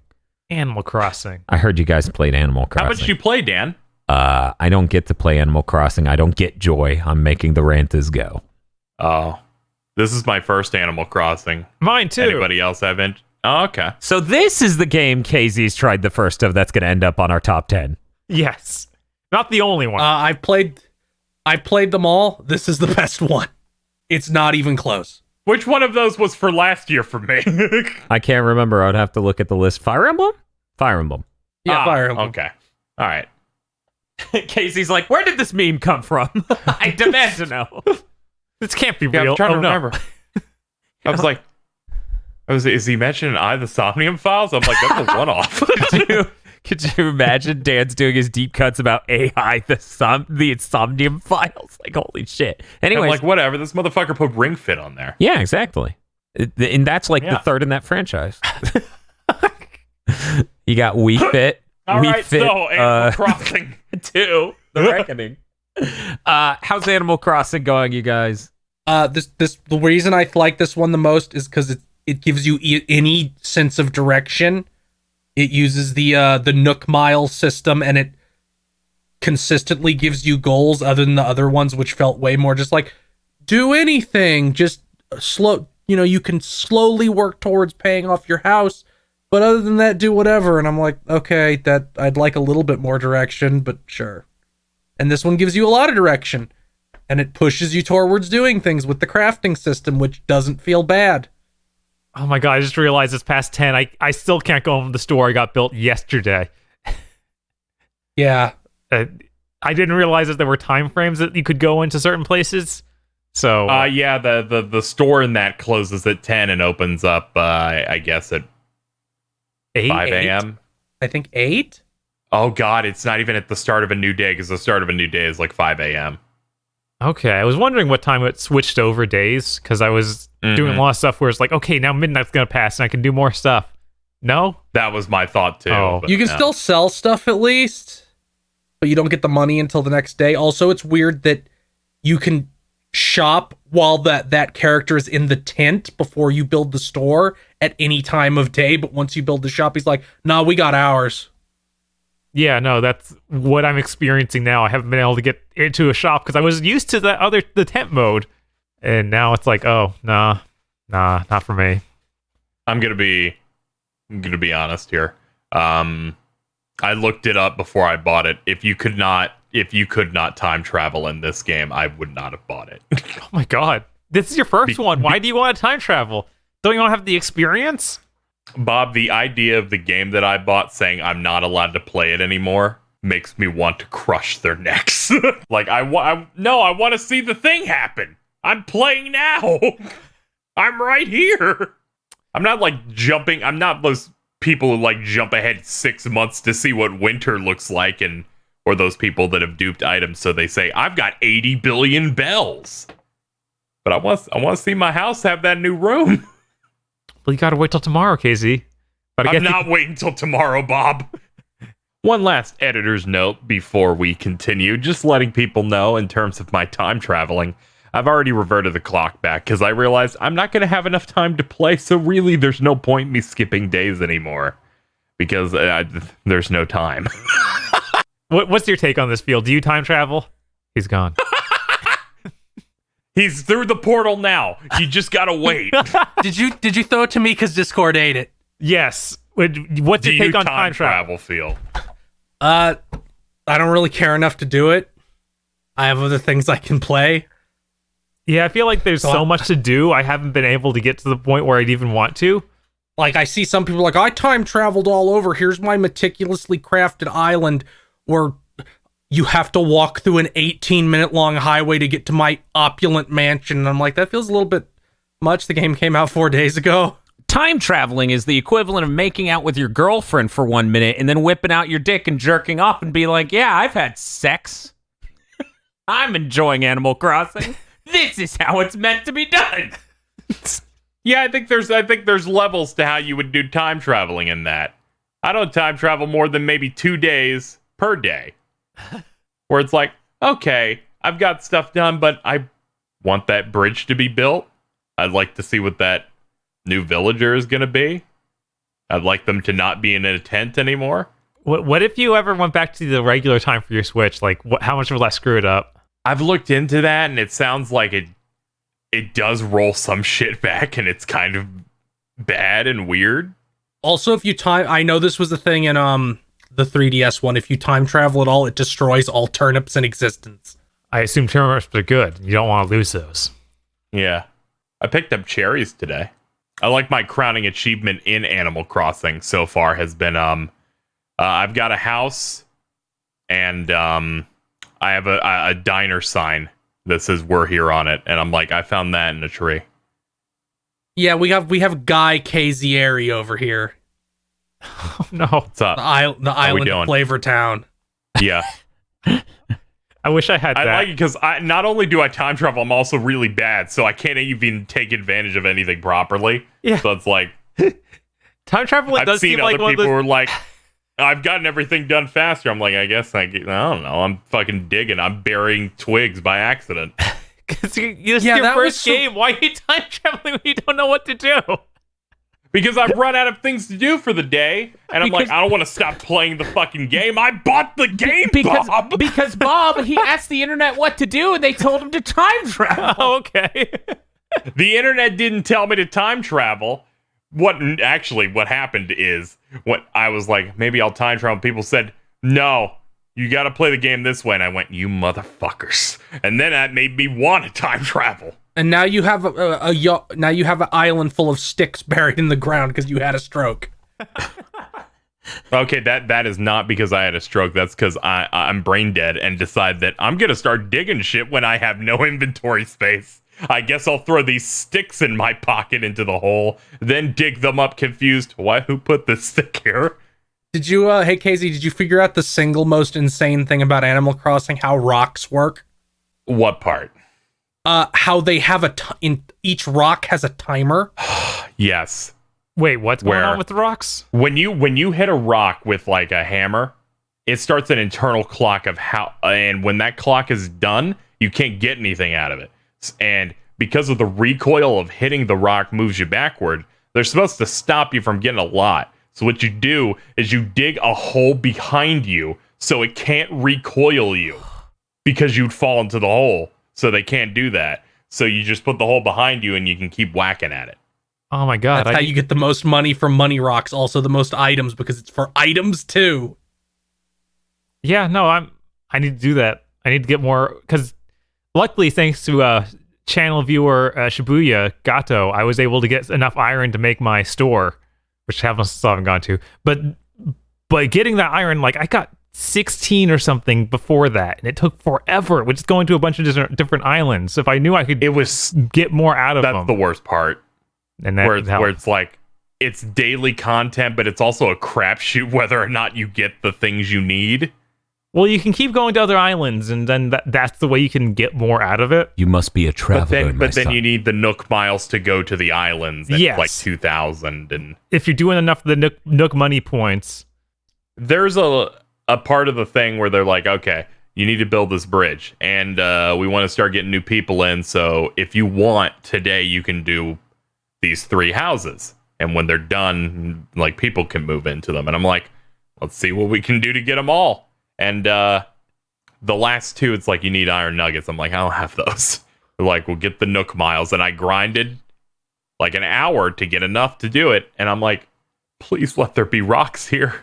The game blessed me with 17 like iron in one island, and I'm like, this shit ain't ever happening again. But I'm in tears at how they've blessed me on this day. Because sometimes I like hit them, I'm like, no, there's just money in every rock. Like, what? I haven't even found money in a single rock yet. It's one every single day. One rock every single day is a money rock. It must be one that's on a higher part of my island. I don't think that can happen until you have access to them, because I've gotten one every single day. I accidentally destroyed 2 of my rocks, so they came back eventually. You have to remember to not use. You have to have no food meter whenever you're trying to mine for rocks, or else you'll just break it in one hit. Which, by the way, wasn't a thing in previous games. You couldn't just put an entire tree in your pocket like clown shit. Oh, I figured it was because you could in Smash Bros. So I figured that's just how it was. I mean, Smash Bros. Did that. But I guess not. No. Well, guys, this podcast has been running a bit long. We gotta speed along. Any closing thoughts on Animal Crossing? I'm really enjoying it. I did want to say just a couple of things that I think I have issues with the game. There's a lot of quality of life stuff that I feel like should have gotten caught when making a game like this. Like moving through your inventory and being able to rearrange it and group things up. There's like nothing in that at all. It's just hold the button and doing it one at a time. Not being able to access your storage even in a crafting menu. There's a lot of that stuff that's just really huge time wasters in a game that's built upon crafting, that it feels like they just kind of made it a lot. No, KZ, it's built worse. upon wasting time. That's why they've done this. Yeah, I know, but I don't want to immediately just default to that. And it's stuff like that. And the durability system, which I don't necessarily have a problem with, where shit breaks. I'd at least like a hint that it's about to break. I mean, even fucking Breath of the Wild did that. Did you know that when you get the ability to customize their colors, and changing their colors completely resets the durability? I looked into that because when they said you can customize your axe, I'm like, what's the point? It's gonna break. But yeah, I'm enjoying it. I'm still behind a lot of other people, so I was mainly like jumping to catch up at the very least. And then someone's like, I got a mansion. I'm like, how do you do that? Apparently there was a glitch where you could duplicate items that they just recently patched. So people were duplicating an item that's worth 400,000. That makes sense. And they're like, I have 50 billion bells. Like, that's... Ugh. But yeah, Bob, how are you feeling about it? This is also, like I said, my first one. It seems pretty cool. I'm excited to play some more of it. It does seem like it'll take a lot of time, but yeah, I'm still want to try out some more stuff. Yeah. Feel. Yeah, it's good. Like I said, it's the best one. You know, if you've ever liked one of these, you'll probably like this one. And if you haven't liked the previous ones because they were too directionless, try this one. It has more direction. All right, that's going to do it for the show. What you got going on next week, Dan? As for my opinion on Animal Crossing, can't even fucking do this. It's going to kill me. Hey, Bob. Hey, what's up? Did you know that...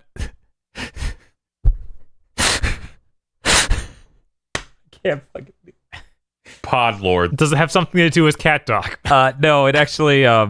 One moment. I want to get this exactly right if I say it, because it's gonna kill me to fucking say it. Oh, no. Bob, did you know that Bleeding Edge debuted at 6%? Is that right? 6%? 6% of the peak players of Battleborn? During this time of crisis, when most people are in their homes, they will not play Bleeding Edge, and I cannot blame them. And Bleeding Edge is free with Game Pass. That's really funny. Keep in mind, people are staying home. I listened to like a fucking podcast that had one of the people from Warframe on it saying, yeah, I've noticed a lot of people in Italy really logged on and stayed on our game. Yeah, we're seeing a surge in every game. But keep in mind, those Bleeding Edge numbers were for PC. So maybe there's a huge amount of Xbox players that are just not going. I mean, those are the ones they wanted to pay for, and that ain't happening.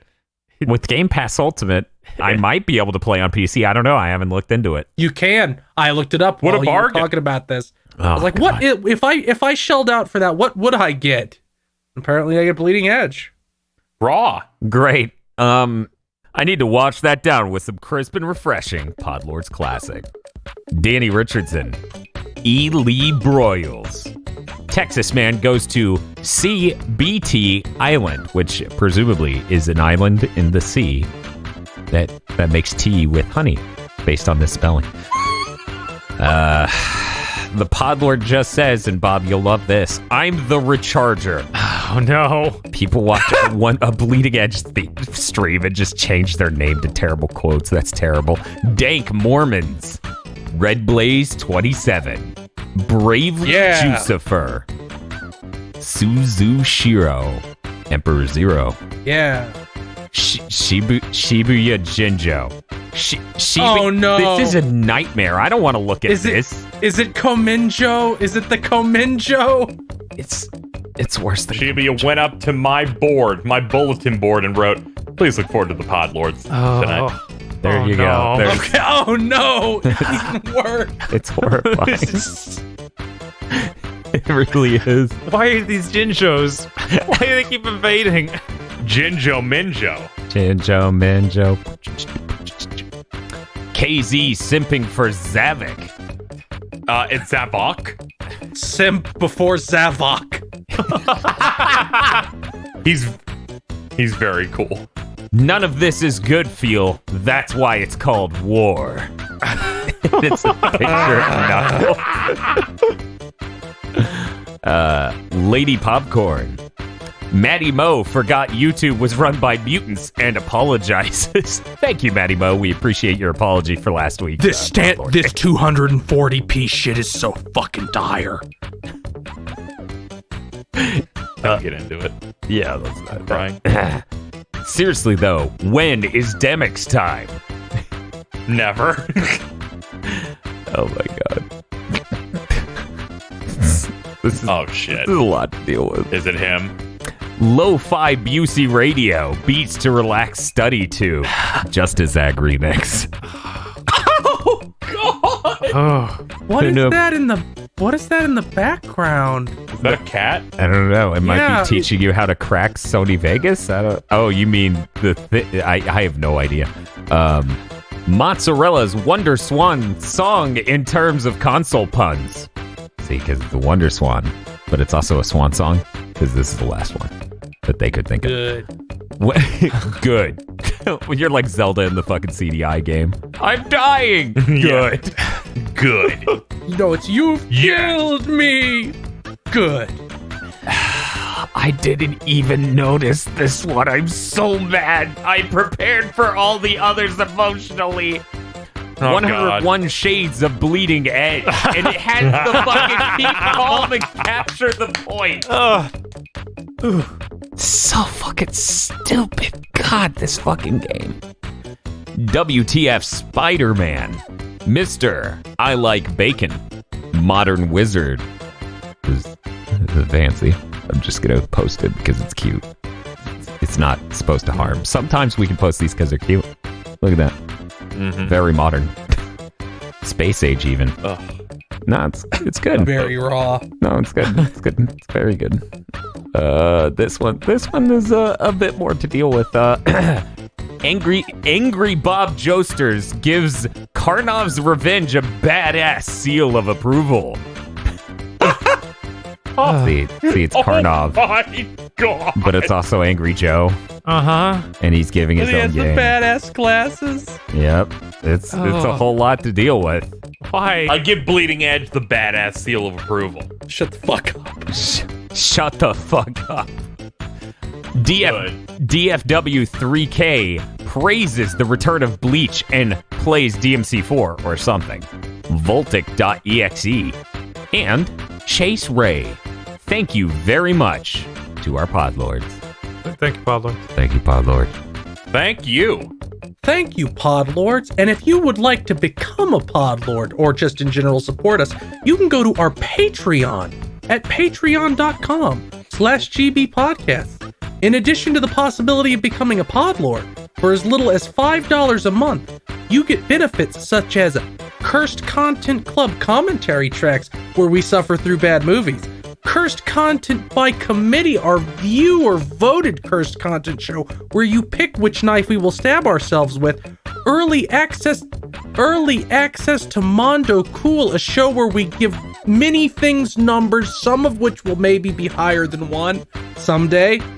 Phil will change his numbers at least 80 times.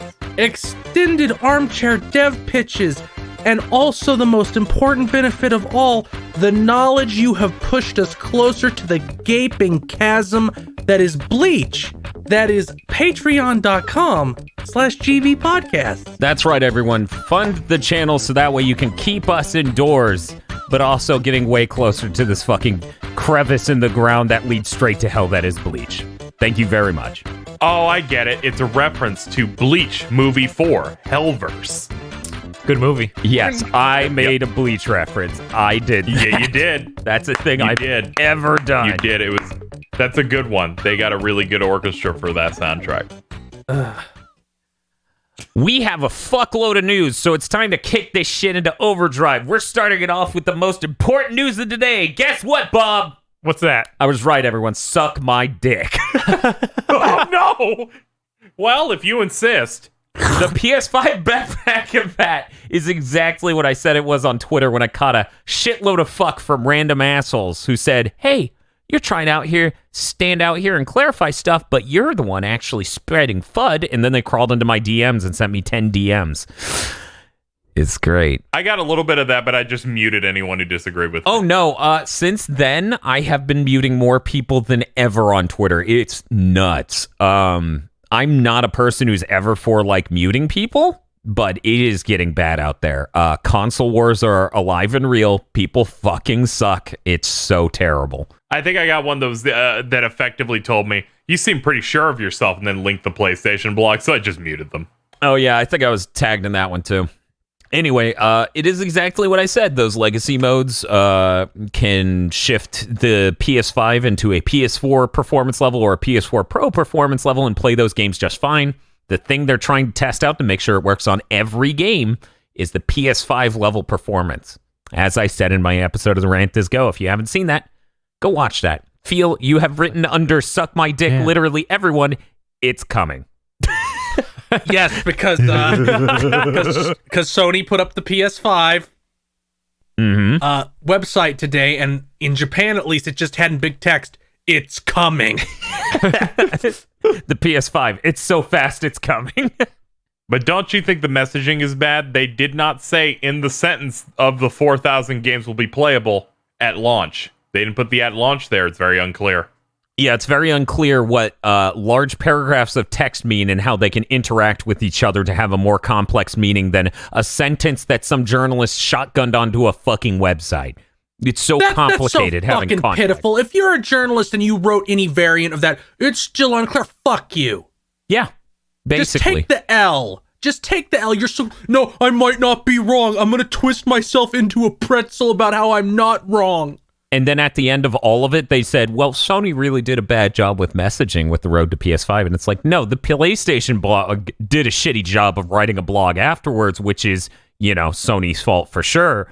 But every journalist who misinterpreted it before that even happened and continued to triple down on, I can't understand long form speeches because I'm an ADD adult child, is in the wrong. Fuck you guys. It's so funny.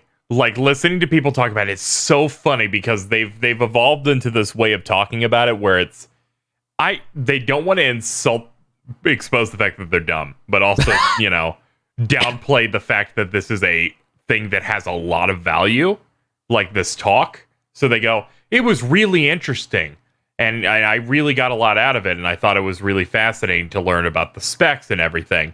And then they go on to talk about the messaging and how this killed the hype of the PS5. No one's gonna care now. No one's gonna care now when they do the real reveal because they ruined this one. Yeah, because, you know, when the PS4 was revealed 7 years ago, we didn't get like 4 games that looked completely unlike anything on the market to such an extent that it was fucking insane. So there's no way Sony will do that with the PS5 in a couple months. Yeah, but that's not the real reveal anymore. This wasn't either. We haven't seen the box, which I would like to point out. That was the thing last time. The thing last time was, why didn't Sony show the box? And you saw the same shit then as you're seeing now. You saw people who were like, they didn't show the box, so they're clearly not as far along. Even though Microsoft hadn't even talked about their console at that point. American game journalists really, really like the home team. Yep. I find all of this it's gonna be a fun 8 months. I've actually been trying to convince people that there was interesting stuff in the Xbox Series X reveal, but by and large, I've seen people just think that was a really boring reveal. So to see every fucking game journalist be like, no, that was great. That's how you do it, man. You get a lot of people out there, and then you just show load times on really old, crusty games because you have no new games to announce. Because you've literally committed to a platform where there are no exclusives for your next system. That's the way you should do it. Sony's fucking it up. It is super weird to see them defend that so hardcore. Like that, it's neither of them are hype events, but at least Sony had their own guy go out there and tell you what was in it, tell you about it, and how it's going to affect the future of games. Yeah. Yeah, I don't know. My major thing with the Xbox Series X thing, like I thought the ray tracing was cool, et cetera, et cetera. I think it should be loading faster, and I'm worried that they didn't do as much bottleneck removal as Sony on an OS level and a hardware level. If Gears 5 still takes 13 seconds to load a fucking cutscene that you can't skip, like that seems nuts. So I expect the PS5 to be drastically faster. Speaking of which, it's come out that Sony's talking to developers about how they want to make the PS5 the Sony of... they want to make it the Netflix of games. So they want things to be very instant to jump in and out of it. And given how they usually upgrade their servers every time they do a new generation of consoles, I honestly think Sony may double down on their servers and try to get it insanely fast. Because that is a sore thumb in the realm of console gaming. Like, Sony servers are not great. Microsoft servers aren't drastically better, but yeah. So I expect Sony's going to make some announcement about their servers being better this coming generation. And then people will be like, cool, I'll download faster on my PS4. And they'll go, no, PS5 only. And then they'll shoot them to death. PS Plus, PS5 only. If you don't pay us, you get cuck speeds. Yes, exactly. You're a part of our free program, which is called Subhuman. Anyways, we had a Nintendo Direct. We're going to blast through that insanely fast. Here we go. They announced Bioshock, Borderlands, and XCOM 2 are coming to the Switch all on May 29th, weirdly enough. 2K pretends to love the Switch. Yes, that was funny. One, you didn't read my incredibly hilarious remark because I watched it as soon as I woke up. I had jokes, motherfucker. Which was, this announcement almost knocked me back to sleep. Two, the way these are being distributed is psychotic. Okay, let's go over it. Bioshock Collection. No complete game is on the cart. Only the first act of every game. You have to download the rest. You cannot play a single one to completion without the downloads. How does that make any sense? They're crazy. Borderlands Collection. Most of 1 is on the cart. None of 2 are pre-sequel. They chose the wrong one to have on the cart. Most of. XCOM Collection. Like a quarter of the game is on the cart. The rest has to be downloaded. Great. Is it a collection or just XCOM 2? It seems to just be XCOM 2 and all that shit. Okay. Because XCOM 2 had a lot of shit. Yeah, it did. We also got news about Marvel Ultimate Alliance 3's expansion pass with Doctor Doom and the Fantastic Four. Phil has written, because apparently I'm obligated to read what he wrote, worst Doctor Doom voice I've ever heard. That shit's out now. Apparently. It was. That's a bad Doctor Doom voice. It's embarrassingly bad. Mr. Fantastic has a beard now. Is that cool? Yeah. He's like, you thought I'd let you do this alone? He does look exactly like Joel. It's fucking weird. He has a distressed beard. We got that announcement of Shinsekai, an ocean exploring game that Phil has written. Looks like it runs rough even in this footage. It's out now. It is out now. I was thinking about checking that out, but I don't know. Yeah, it was originally on the Apple Store as part of their Play. The Apple Arcade thing. Apple Arcade, that's it. Which I intended to play there, but never got around to it because I didn't have any space in my phone. So I'm curious to check it out on here. Cool. We got that announcement of Bunny Day, which is April 1st through April 12th. Animal Crossing is having that event where they're just going to have eggs everywhere. And if you find all the buried eggs, you get stuff. You time travel to that? You have to eat all. You have to eat all of these eggs. No, Isabel, why? Tom Next abusive. Anyways, we're going to have another free update available in late April as well. So that's cool. For Earth Day. For Earth Day. That's right. I forgot about that detail. We also got announcement of a game that looks pretty hilarious called Good Job. Phil has written a game where you fuck everything up, and it's out now. That game is hilarious because it's a multi-floor building that your dad apparently owns the building, and you do different jobs at each floor. And they're very, very different jobs. It looks incredibly funny, and the aesthetic for it's perfect. Okay, I'm going to tell a dark joke about this game. Okay. Oh, it's a game where you work for your dad's company? Where's the part where you commit sexual assault and he brushes it under the rug? That's DLC. Is it on the card? DLC on the card? Yes. Like they already made it, they already built it and they're hiding it? Yep, they're exploiting you. That's fucked up. Yes, that's the fucked up part. Good job, Casey. You're good journalism. He writes for One Angry Gamer.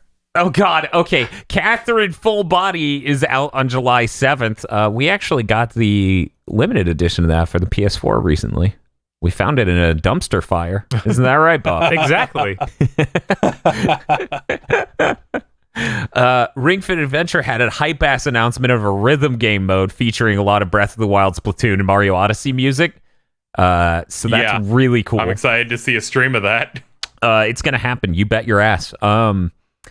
Oddly, you get a female voice option for Fit, The Ring. which is the ring, you know? I Are think you it's... fucking kidding me? His name is Fit. I and forgot said his it's name. Ring. I haven't played that game in a bit. I was actually going to start it, but okay. yeah, I was about to go back to the game yesterday, but I had a really weird relapse where I felt worse all day. God, what is the name of the fucking... Is his name Ring? I think his name is Ring or Fit. I can't fucking remember right now.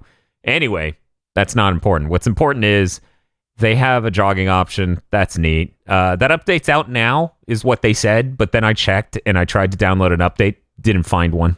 So it was out a little bit later than the demos and stuff that came out. As we mentioned before, Bob got the Bravely Default 2 demo. That game's gorgeous. King's Bounty 2. Has anyone fucking heard of King's Bounty? No. They advertised this shit as a well-loved franchise that's really ancient, and it said 2. Okay, here's what happened. They released like 15 games in the last decade that were like King's Bounty, Northern Tales, King's Bounty, Dark Side. I actually like them. This looked right. They had kind of like a Kmart Blizzard art style and were clearly super budget. They're basically Heroes of Might and Magic, the one where you have like the octagon, the map of octagons, and you have stacks of units. So it's like Warhammer. You have, like, yeah. So you'll have, Does that like the feeling 8 of like exploring a world and then entering the battle? Then again, I only played the first couple of those. Yeah, kind of. The ones I'm thinking about are the ones that are like the revival on Steam that were a little bit more like linear or not linear, but like you had roads Dreamland. and you couldn't go off the roads. Okay. This one looked Moving a lot more boring. So we got Ninja Law, Gung Ho Entertainment, or Gung Ho's quote, Kmart Nintendo game is free and out May 27th. It looks way better than Bleeding Edge. It does. That's all I could think about. It does. That's all I could think about. That's all I could think about watching it. I'm like, this looks so much better than Bleeding Edge. This looks like Nintendo's answer to Bleeding Edge almost. It's got like a Splatoon-esque kind of art It does. direction style. The menus are pushing like you are daring Nintendo to get up your ass. But Nintendo's like, whatever, we like you, I guess. It's bubblegum, not ink. It's different. Yeah. I'm pretty sure the go back to the previous menu graphic in that game is exactly like Splatoon 2's.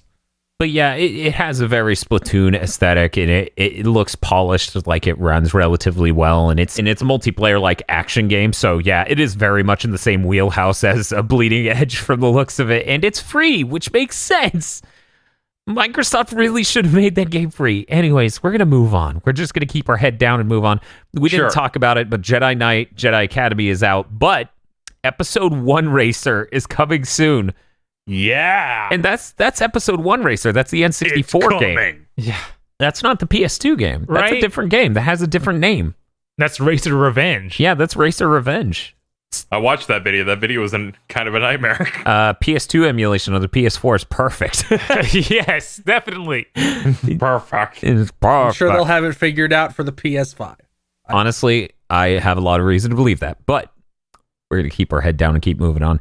Panzer Dragoon Remake is out today. I bought it, and 10 minutes later, I found out on Reset Era. No, it wasn't even 10. It was 4 minutes later, I found out on Reset Era. That fucking game is only available on the Switch right now. It runs at 30 frames per second on the Switch. That trailer was 60. No! Yeah, they say it's a Fuck timed them. exclusive in the Direct even. Which Like, is it's coming fine. to everything eventually. Have footage that represents the product you shipped, motherfuckers. You don't have an excuse if it's not on multiple platforms right now. That's It's like those trailers for the Crash remake. You remember that? Yeah, actually. Where they showed 60 FPS and then it eventually came out. It's like, no, this is 30. I remember when we got videos of Persona 5 at 60. I don't even know if they picked that for Royal. I don't think they did. No, they didn't. No. Let's see. I'm trying to get us through the not hype shit. There was a sizzle reel. I didn't care about anything in it. Did anyone else? Nope, that's why I wrote sizzle reel. I just woke up when this direct happened, so I missed a lot. Okay. And then there was a Pokemon thing. Phil has written, Bob gets to hang out with the totally human-looking legendary. Choose a solo challenge tower to go through with Cub Food to evolve him and change what his fighting style is. You excited, Bob? I'm so excited. That's good. I'm probably not buying this. What are you talking about? We got to talk about it. It's exciting. And as they said before, they're sticking to their plan of part 1's going to be out by the end of June, part 2's going to be in fall. But this whole Nintendo Direct started with, hey, these dates may not be accurate because of things. Yeah. Because of the big sickie. Bing bong. Now we're getting to the hype shit. Tabletop games collection for Switch. So exciting. Clubhouse Games Worldwide Classics. They have 51 games in total. Comes out June 5th. Has online play for some of it. Who knows how much of it. Very exciting. Very exciting. You know, Are you June excited, 5th Bob? June 5th was going to be E3, but this is better. This is better than... It is better than E3. It has that Tanks game from We Play. We bet... Are we going to discover the Big Think champion of Moncala? I've never played that. Dan, Yeah, what's up? if there's an ability, even if it's one at a time, the ability to play online with you on every single one of these games, Yes. this is hitting our group top 10. Oh, yeah. Yeah, no, absolutely. That's too funny. It automatically locks it at least 9. Got really into checkers. No, this is really good. I am legitimately... That shit's got like air hockey and bowling. Yeah. It's like a really good best of Nintendo titles that were just fun mini games, because it has the tank game from Wii Play, it's got bowling, and it's got air hockey and all these other things you might expect from, like, you know, a DS small tabletop game collection sort of thing. I really enjoy it. I'm super interested in this. I hope it turns out well. But now the best news of the day. An ARMS rep will be the first fighter added to Smash Ultimate for the second pass.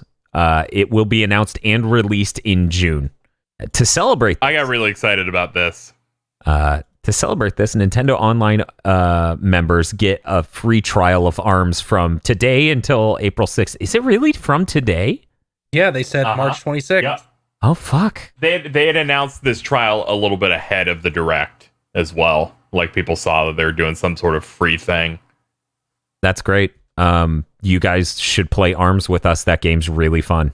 I haven't downloaded it yet, but I intend to. Who do we think it'll be? Do we want to guess? Yeah, I thought a guess would be fun here. I think it's going to be several as different skins because they'll play identically because that game is like that. See, that's what I was thinking too. I was thinking they would probably do 1 or 2 or maybe 3, and just changing the color would change who you were. So you could put both Springman and Ribbon Girl, you know? Yeah. I'm going to say Springman, Ribbon Girl, and Ramen Girl. I'm going to go ahead and say the 2 picks, what it should be, is Min Min or Ninjara. That's what I'm feeling. Mechanica's all right, but it would be funny as hell if we didn't get Diva, but we got ARMS version of Diva. It would be pretty funny. I was thinking Twin Tail might show up, but at the same time, like, they'd have to do different animations because, like... They would have to change the camera angle to be halfway up her ass like it was Bleeding Edge. That too. But yeah, her hair moves instead of her arms, so I'm sure that would require a lot of retooling animation-wise. Yeah. which is why I think like Min Min, Ribbon Girl, and Springman could all be on one. Hell, even Ninjara could really be on that. But I don't do Min Min or Springman. That's yeah. My take is you have two options: the one I want and the one that's hilarious. The one I want is Min Min because I think she looks cool, is cute, and they already have Ribbon Girl and Springman in the game in the form of a costume for one, and Springman has an assist trophy already. So I don't know if they're gonna that doesn't matter. Graduate him into a character or not. Little Mac made that graduation. Oh, okay. Like within the same game, though, is kind of weird. But whatever. Do whatever you want. Give me cool characters to play as. The funny option is Lola Pop. I knew you were going to say that. I knew you were going to say Clown Girl. I told Bob, I'm like, one character doesn't need to make it in Clown Girl. The sheer amount of people I've seen today talking about clown fuckers will rise again. That'd be funny. That would be the funniest one. Even funnier than the horrible fucking jellyfish or cucumber motherfucker from SpongeBob. Yeah, I was going to say, as long as it's not him, I'm fine. Yeah. Oh, Helix, called DNA Man in Japanese. Yep. I like the clown thing is still the funniest because when the ARMS devs sent that concept to Nintendo of America, they said this is kind of creepy, and then they learned about the phobia for clowns, and the director of the game said, "So we found a critical weakness in Americans." Horniness. We discovered how to defeat them with clowns. We'll put this right under their body weight, their government, the infrastructure of their country, their health system, how they care about human beings. I'm pretty sure you can put clown above a lot of those. I think Bite and Bark would be hilarious because that character is really funny. I'm not sure I want to play as Bite and Bark is the problem. I don't know. They could make it really fun. Bite and Bark would be cool. I think that's one of the better characters in that game from a design angle, but I love a lot of characters in that game, It's a really great game. I'm pretty relieved. I'm going to be bold with my prediction. Yeah, what's up? It will be Springman and Ribbon Girl, but they will be redesigned because they will be revealed alongside a sequel. That would be their designs from the sequel. That would be fan-fucking-tastic. I would buy a sequel. That game on a Pro controller is amazing. That game on Joy-Cons is a mess. God, that would be... Just do it. It's like ARMS 2 this time with, content here like now. Content. With content in it. And, like, more characters. Imagine a fucking ARMS story mode that's like Mortal Kombat 10 or whatever. Yes! Chapter 2. Quintel. Is there gonna be a scene where where one character's getting shoved by 5 villains like they're in elementary school? That is the best part of Mortal Kombat 10. They just keep pushing Raiden around. They're circling him. It's really bad. It was. What you gonna do, Raiden? What you gonna do? What's your problem? I wouldn't be surprised if Smash did something like that, where it's like it's cross promoting like a new entry, because like when they revealed Simon Belmont, like Luigi is using things from Luigi's Mansion 3, and that wasn't announced until like 6 months later. We got to move on because it's a long podcast. Oh, okay. So I got to move on to Xenoblade Chronicles Remastered coming out May 29th. Yeah. I know nothing about the original Xenoblade Chronicles other than it looked rough, and this new one looks like covered in mud. This game looks better than most large-scale games on the PS3 generation, so that's keen to see how this looks on portable mode after Xenoblade. Portable mode is for people who have who are nearsighted. Xenoblade Chronicles 2 in portable mode is for people who are blind. The armor switching, which was not in 2 but was in 1 originally, is still in. I am so happy. I was so afraid they would take that out because that just seems like a casualty of a project like this where every character has like 40 different armor sets. And they have like a tab for like fashion stuff, so that's neat. And they announced a new epilogue will be added to the game. It's Shulk a new jacket. Yep. It's using the cut content from the original game. Oh, that's cool. That's really cool. Because they didn't use when you're on that giant thing, like the shoulder, I always remember being the cut content. It seems like the epilogue's using that. So that's how they're exploring that. Any thoughts on that Me- before we move on? Really excited for it. I Me can't too. believe it's apparently coming out in 2 months. Yeah, that has me jazzed. I thought this was a really good direct. It had a lot of stuff I was very specifically interested in. You know, you had Panzer Dragoon, the Ring Fit stuff. You had Arms Rep and Smash. Lots of stuff that was good. In that collection, I'm so glad that they did a first party pick for Smash. Yes, And it's a strong pick. It's now like Arms is cool. yes. Not like here's Rillaboom. Yeah, it's not something Yeah. terrible. This was a nice bounce back after Byleth in terms of interesting pick to go for. I agree with you, KZ. That's exactly how I feel. It's because despite liking Three Houses, it's like, of course I cheer on the Arms thing more because it's one of their most interesting new IPs they've done in a while. Yeah, and I genuinely really like that game, and I love the character designs and art style. Also, this means Arms music is getting in that game. Oh!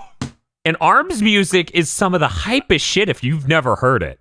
I like that main theme a lot. It's so good. It almost got me to buy that game, but I ended up just backing out because I saw how Yeah, there's no content. there's like None. that, and I knew no one I knew was buying it. I'm absolutely setting my lobby theme to that 100% for online Smash. Yeah, it's so Maybe good. something can finally get rid of Psycho Soldier for mine.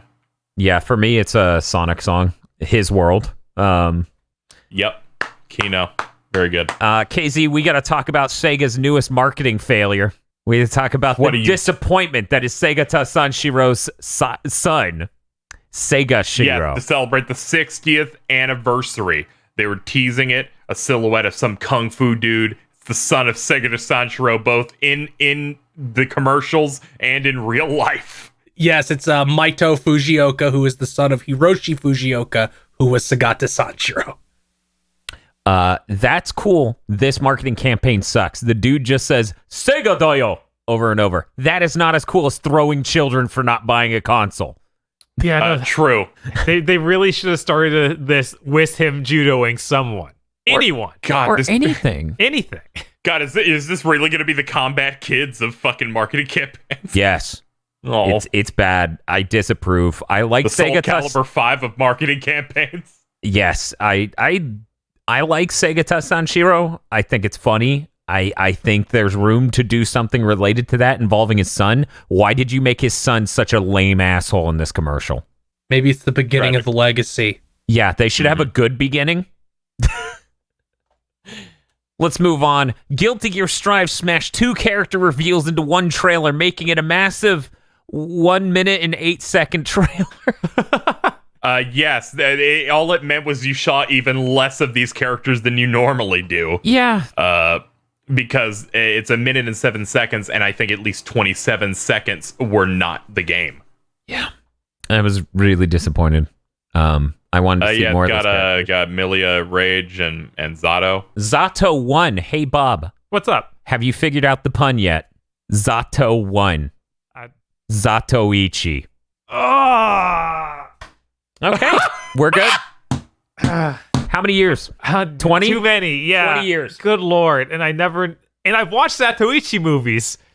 Oh Yep. my god. I don't know much about Guilty Gear at like all, him. but man, that's fucked up. He doesn't. There's no attribute that's similar other than he's blind. Bob, they named That's it. characters after fucking Rockstar. I know. It's Bob's got a lot to deal with, so we're gonna keep with KZ's news. KZ. All right. This happened earlier today. Remedy has signed a publishing deal with a major publisher. We don't know who it is. We do. Oh, now we do. What is it? Epic.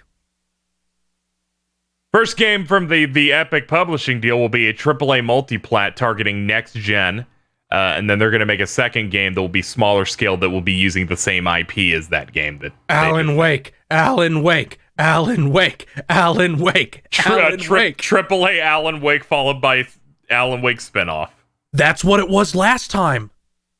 So, guys, I'm ready to announce my theory, which this is only backed up. It's multi-platform. It is next gen. You know what it isn't, though? on Xbox, because this is going to be just like Godfall. Sony's signing a co-exclusive deal with Epic to get a fucking exclusive next gen. That'd be multi-plat, all right. Let me check the article. They might have said that it'll already be on Xbox. Quantum Break 2? I might be wrong. Yeah. No, it does not specify platforms. It just says it will also be on consoles. Does it say consoles? Yes, it says consoles. So maybe it's not that. But keep in mind, the Godfall deal is the same situation, where it's Gearbox Publishing, Epic Games, and Sony. Sony's just like, oh, we have money. Die. There's no meme. Die. That's about the mood at Sony right now, I feel. That has power to it. Fuck. I'm still sad that things are being sealed in the Epic Vault on PC, but this is so much a better deal for developers than developers that are only releasing on PC. Because at least this way you get to build a brand and people will play your game. Right. I think it's... How do I put this? I think as long as Sony is funding things that take advantage of the PS5's hardware, like as long as they're doing that, then whatever, seal it in the Epic Games chamber.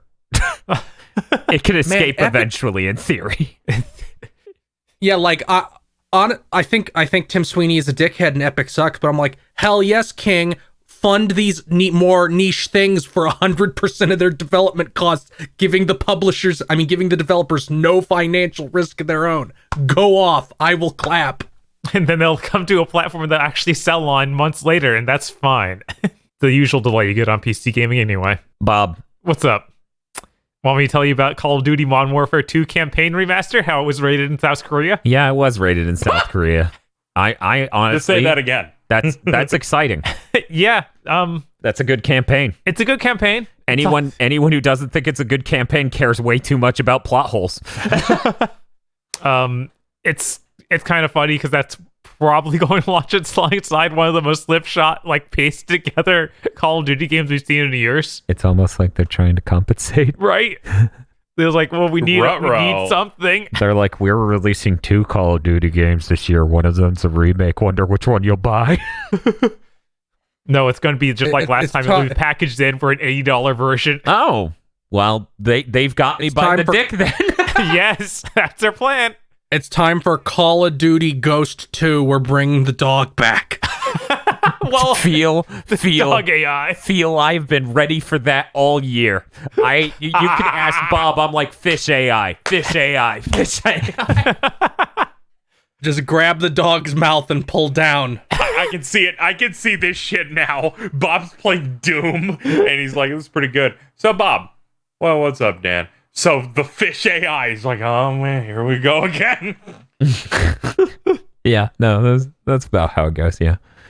I got some other news here. I wish you didn't, but go ahead. CyberConnect 2, known for making the Naruto Ultimate Ninja games. Yeah. Working on a new Demon Slayer game. And Kakarot. Demon Slayer. 2021. Yep. So we got some time on it, but they announced it for PS4. So I guess the cross-gen sort of thing, I assume. Cool. I think that anime had some really nice animation. I'd love to see them do their take on it. Yeah, I think CyberConnect animates things pretty well when they want. I'm curious what form the game will take, because there were screenshots that with what looked like generic enemies. So I don't think it's just going to be a standard. It's an arena fighter. Just punch on people. I kind of wish it was just an arena fighter, because they make ones that are okay. I want to see like a Naruto Ultimate Ninja game of that series. I mean, that would be neat. Yeah, I think the Naruto Ultimate Ninja stuff is good. I want to talk about Kakarot for 1 second though, because we got Kakarot news. I didn't put it on the docket, but we're talking about CyberDick. The biggest piece of evidence that game was supposed to ship months later. It's getting a music DLC pass, which seems like the kind of thing you'd put in at launch, where you can pay $40 to put the anime songs in it. Also, they let you have a patch to travel back in time, because a lot of stuff in that game is apparently missable. So I missed stuff. And I'm like, I want to build a time machine. You're like, oh, okay, you did the thing to build it. It's not here yet, though. Wait for a patch. And then I sold the game. Oh, that's messed up. That game wasn't done. Feel, I've been informed that the Newgrounds mods blamed Mortal Kombat 9 off the Steam store. Yeah. Why? We don't have a reason. I'm assuming. My assumption is that NetherRealm is a shitty publisher and is going to do the things shitty publishers do, where it's like, we're releasing a remaster.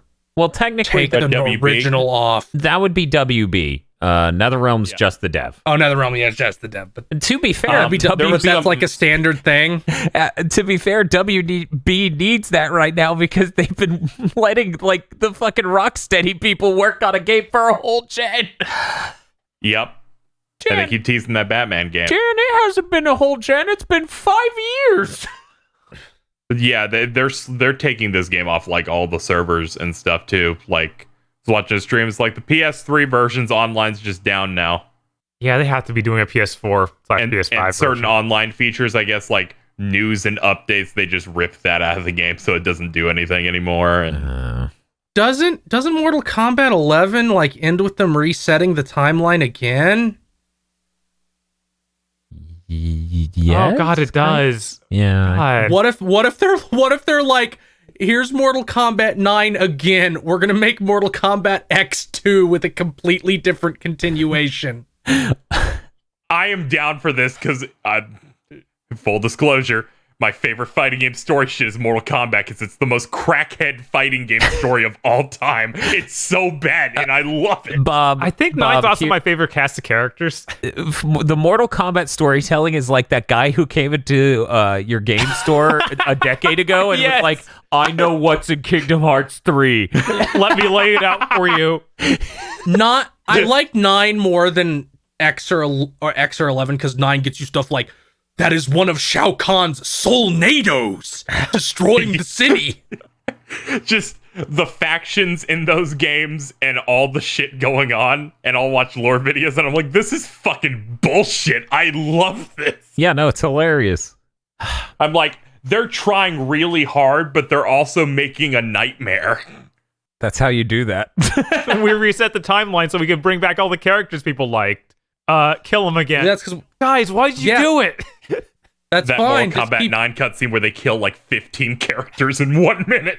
Yes, by Sindal like pushing one over, she backhands Cyber Sub-Zero and he's dead. God. Honestly, best cutscene in Mortal Kombat history, Mortal Kombat 9. Kung Lao has just defeated Goro and Kintaro, the fire-breathing tiger one. Mm-hmm. Shao Kahn just breaks his neck completely against the rules from behind. Just comes up behind him as he, like you have a close shot of Kung Lao cheering, like, yeah, I'm the best. And then Shao Kahn's arms just come out of frame and snap his neck, and Raiden starts crying. Okay, we gotta move on. Do you have any more details about this epic deal, Feel? Let me pull up the lists. Where is I had it 1 second ago. Okay, I got it. Okay. Oh, okay, there we go. Okay, I got it. Epic Games has announced a multi-platform publishing effort with Last Guardian developer Jin Design, Limbo and Inside developer Playdead, and Control and Alan Wake developer Remedy Entertainment. Blah blah blah blah blah. We are focusing blah blah blah. Full creative freedom and ownership. Developers retain 100% of all intellectual property and full creative control of their work. Fully funded projects. Epic Games Publishing will cover up to 100% of development costs, from development salaries to go-to-market expenses such as QA, localization, marketing, and all publishing costs.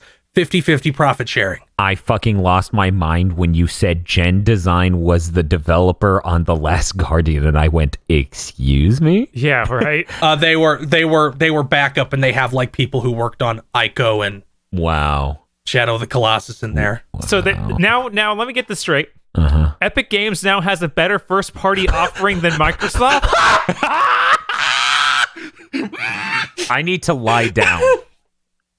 No, this still counts as Sony, because like what Dan said, Sony's just going to have exclusivity on all these. That's why Jin Design is in there. Say no meme, just die. Okay. Yes, there is no game. It's Xbox, there are no games. Die. but yeah, it's still like Epic is paying for all of this. they're basically first party, but they're letting them do whatever. Yeah. That's insane. That is completely insane. As it turns out, guys, it's really easy to beat up Stadia, and it's not that much harder to outdo Microsoft on a games level. Tim Sweeney doesn't know what to do, so he's just shoveling money into the money furnace. It's working, kind of. Yeah. No, it's not doing what he wants it to do. It's working to our benefit. I am all on board companies shoveling money into the inferno for my benefit. All I care about is my benefit. It's okay. I'm sure the strategy. He's so good at this shit. Fucking companies like SNK go, we're not going to do it. And then they do it anyway. That is okay. Yeah. Samurai Showdown PC is Epic exclusive. SNK's reasoning is our Bad Tag Heroines game did not sell on PC. What? It's so dumb. But that's a bad game. Yeah, everybody knows it's a bad game. Bob likes SNK a lot. He bought that game. That's a bad game. What? Yeah, it's no, crazy. it didn't sell well. Yeah, they should have given it a fucking real thing. I just think it's really funny that it's like, here's this public article about how they turned down Epic and then crawled back after a spin-off didn't do well. You know what? Knowing Epic, they probably somehow ended up giving them more money. Probably. They tripped and dropped another $10 million. I feel like SNK was like, no, we can sell so many. Wait, they're giving how much? They're like, oh, wait, this is in US dollars, not yen? Well, what? I have no opinion.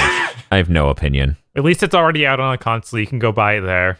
And you should. Yeah. You should not buy it on Stadia. Oh, God, no one should ever buy anything on Stadia. No, that's super with the big fat guy that you made the fire. It looked great. It looks so Dan? good. Yeah, what's up? You know, I need you to do something for your next stream goal, and you're going to say no. You're going to say, no, Phil, that's too horrible. Why would you even put this into reality? Stream goal for you to play Doom Eternal Stadia version. On ultraviolence. You know what's fucked up? If you're not playing that game fast, then it doesn't matter. If I'm philosophically and scientifically curious enough to be like, yeah, that would be good content. I knew it. Yes. But I'm not spending... You're like, how does that look when you're spamming dashes and then everything's on fire? That's why you have to do it as a stream goal, so you don't end up paying money for it. Yeah, no, because I'm not buying another Stadia game. I'm not. We can't even get our Stadia working. That's fair. We can if we plug it in with Ethernet, which is an insane requirement from a thing that's supposed to be It's gonna melt simple. the cable. Also that. And I'll be pretty upset. It's gonna melt the cable. What's up with the Outer Wilds here, Phil? The Outer Wilds comes to Steam June 18th. That is the one that is not like Fallout. That's the Outer Worlds. The Outer Wilds is like a survival thing. Yeah, exploration. Yeah. Last year I was always rough. get them confused. How dare you release those games in the same year? Yeah. How dare they both be Epic exclusives on PC? That is funny. That is great. It hasn't been this bad since God of War and Gears of War both released games with the subtitle starting with A in the same month. Oh, yeah. What's going on with Grand Blue? Yes, We're not- God wait, of War, wait. Ascension, and Gears of War, whatever the fuck that was. I thought it was Judgment. Yeah, I thought it was Judgment. Yeah, it's Judgment. Yeah. Okay. Whatever. We're going to move on. Sam Fisher returns at a special Ghost Recon Breakpoint event. How the fuck could they? Yes. I don't have a high opinion of Sam Fisher. Even I wouldn't do that to him. I think they did it that in the last one. Wildlands. They need to Yeah. stop that. Yeah, they did it. Wildlands. That one wasn't the worst, possibly the worst game they have released in that year. Exactly. Wildlands is respectable in the least, unlike Breakpoint. Breakpoint is so bad, we still have the emote of the horrifying child beast. I'm at this point now where Splinter Cell is now dead, and they're going to use Sam Fisher in every Tom Clancy game. It's so weird. Like, Just as the Splinter Cell would here's sell. our representation. Here's the full image, Dan. There you go. Thank you. I'm glad you have the full image on tap at all times. Maybe they're making a... I retweeted Bob's tweet from 8 months ago about it today. God, it's horrifying. Why don't they just make a new Splinter Cell? A new Splinter Cell will sell. I know it will, but I guess they don't think it will. You see, SNK Heroin didn't sell on Steam. We can't release Splinter Cell. You're right. You're right. Yeah, Fucking- that makes sense. It really, maybe they can't monetize it as much as they want. They're like, if it's a Tom Clancy game, it's got to beat this big online fucking multiplayer thing. And a Splinter Cell is predominantly a single player thing with a multiplayer like component. Yeah. Like Spies, Mercs, or whatever that I is. feel like Spies and Mercs in the current climate would fucking blow up. Yeah, that was one of the very first asymmetric multiplayer games that definitely has potential. They'd have to like bring it back. You got the old actor back again because he beat cancer, which is the reason he wasn't in the last mainline one. Oh wow, I didn't know that. Yeah, and good, they like didn't publish that until after he had beaten it years later. So it's like this would be a perfect time to just put out a new one for next gen. Yeah, Dan can come and be like, look at this cool game. It's got ray tracing on his light face. that was a very good Dan impression. And finally, there has been a Cerise trailer for Grand Blue Fantasy Versus. He comes out April 7th. He is giant buff grandpa, where he has an install that he takes off all his clothes. Yes, he does. He's just got a loincloth and he's beating the shit out of you. Someone from Cygames cut this trailer. You know how you can tell someone from Cygames cut this trailer? It is better than any Arxis trailer from the past 2 years. Yes. Yeah, them and also Xseed makes better trailers when they had to make trailers for the same game. Yes. It's almost like everyone but Arxis gets how to make a trailer. I was about to say that no, Dragon Ball Fighters had a good like announcement trailer and like a launch trailer where they used the anime song. I'm like, nah, Bamco did that. They had to have done that. Mm-hmm. Hey Bob, just had a thought. What's that? So let's do a thought exercise. Okay. And this is a reward to everyone. Everyone who made it this far in the podcast, because we're about to wrap it up. Like all the news is done. Even me. Bob. PS3 announces back-compat. Okay. PS3? Or PS5 announces okay. PS3 back-compat. Okay. Okay. One of the games they support is Metal Gear Solid 4. Okay. You of course have to download the whole game to your solid state drive, right? But then it still needs to emulate installing the game. Yes. So you hit the install segment, and Solid Snake has just enough time to light the cigarette, and then it's done installing. And then he just puts it away, and it's like, oh, that was sad. You didn't get to smoke a cigarette. It's the dumbest. They're bad shit for ever. you. PlayStation 5 is improving people's health. I think they already did a version of it, like the latest patch for that, like remove those screens to some extent. Yeah, you can install the entire thing, and it's fucking enormous. Yes. It's so ridiculous. God, that fucking game. Jesus Christ. Anyways, hey, we're here at the end of the podcast. We'd like to thank you all for joining us. If you made it this far, go to patreon.com/gbpodcast. KZ, what do you have going on over the next week? So over the next week, I'm continuing my marathon, of course, but we hit the road bump. We like passed the big hard shit. So there's 4 games left, but 2 of them are 4 hours combined.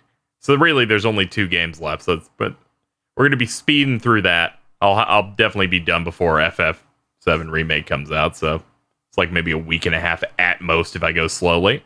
So I'll be doing that, streaming when I can. Might try to slip in some Animal Crossing stuff in there because the stream we did today was pretty good.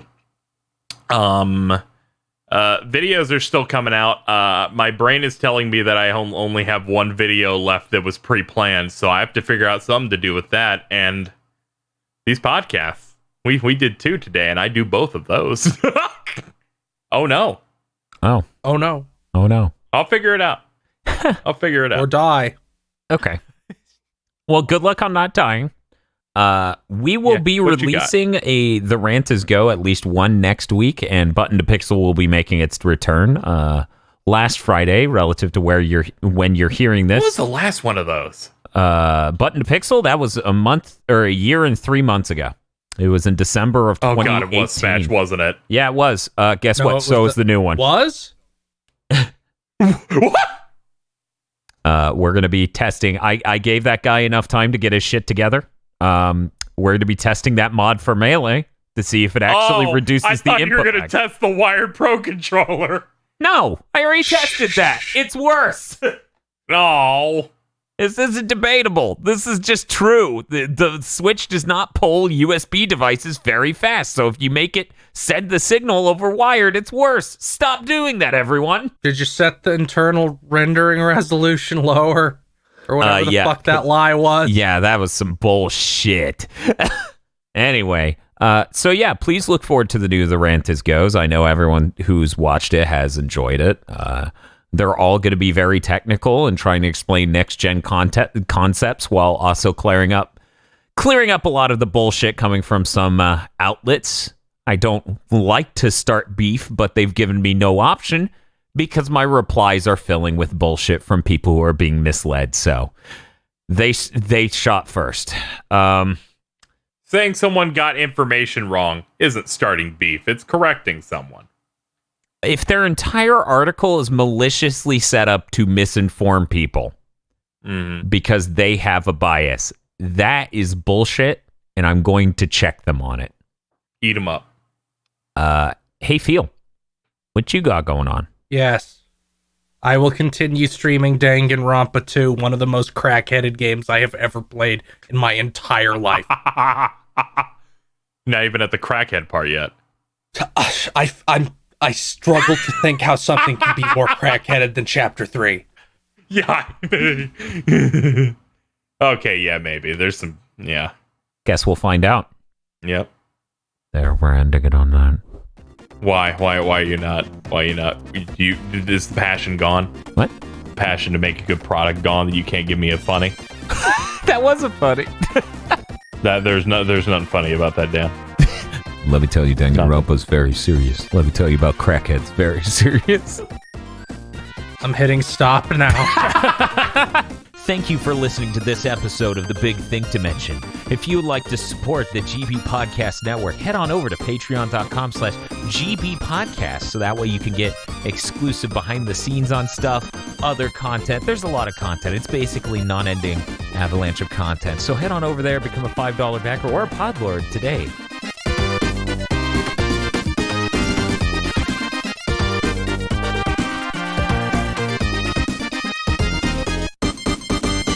This video was brought to you by the power of the legendary GigaBoots executive producers: Vincent Pover, Nicholas Cameron, E. Lee Broyles, Star Falcon, Spaceman Spiff, Danny Richardson, Dryzart, Red Blaze 27, and Texas Man joins Smash. Thank you for lending us your power, our executive producers. And also these guys. If you want to become powerful like our executive producers, then head on over to www.patreon.com/GigaBoots today.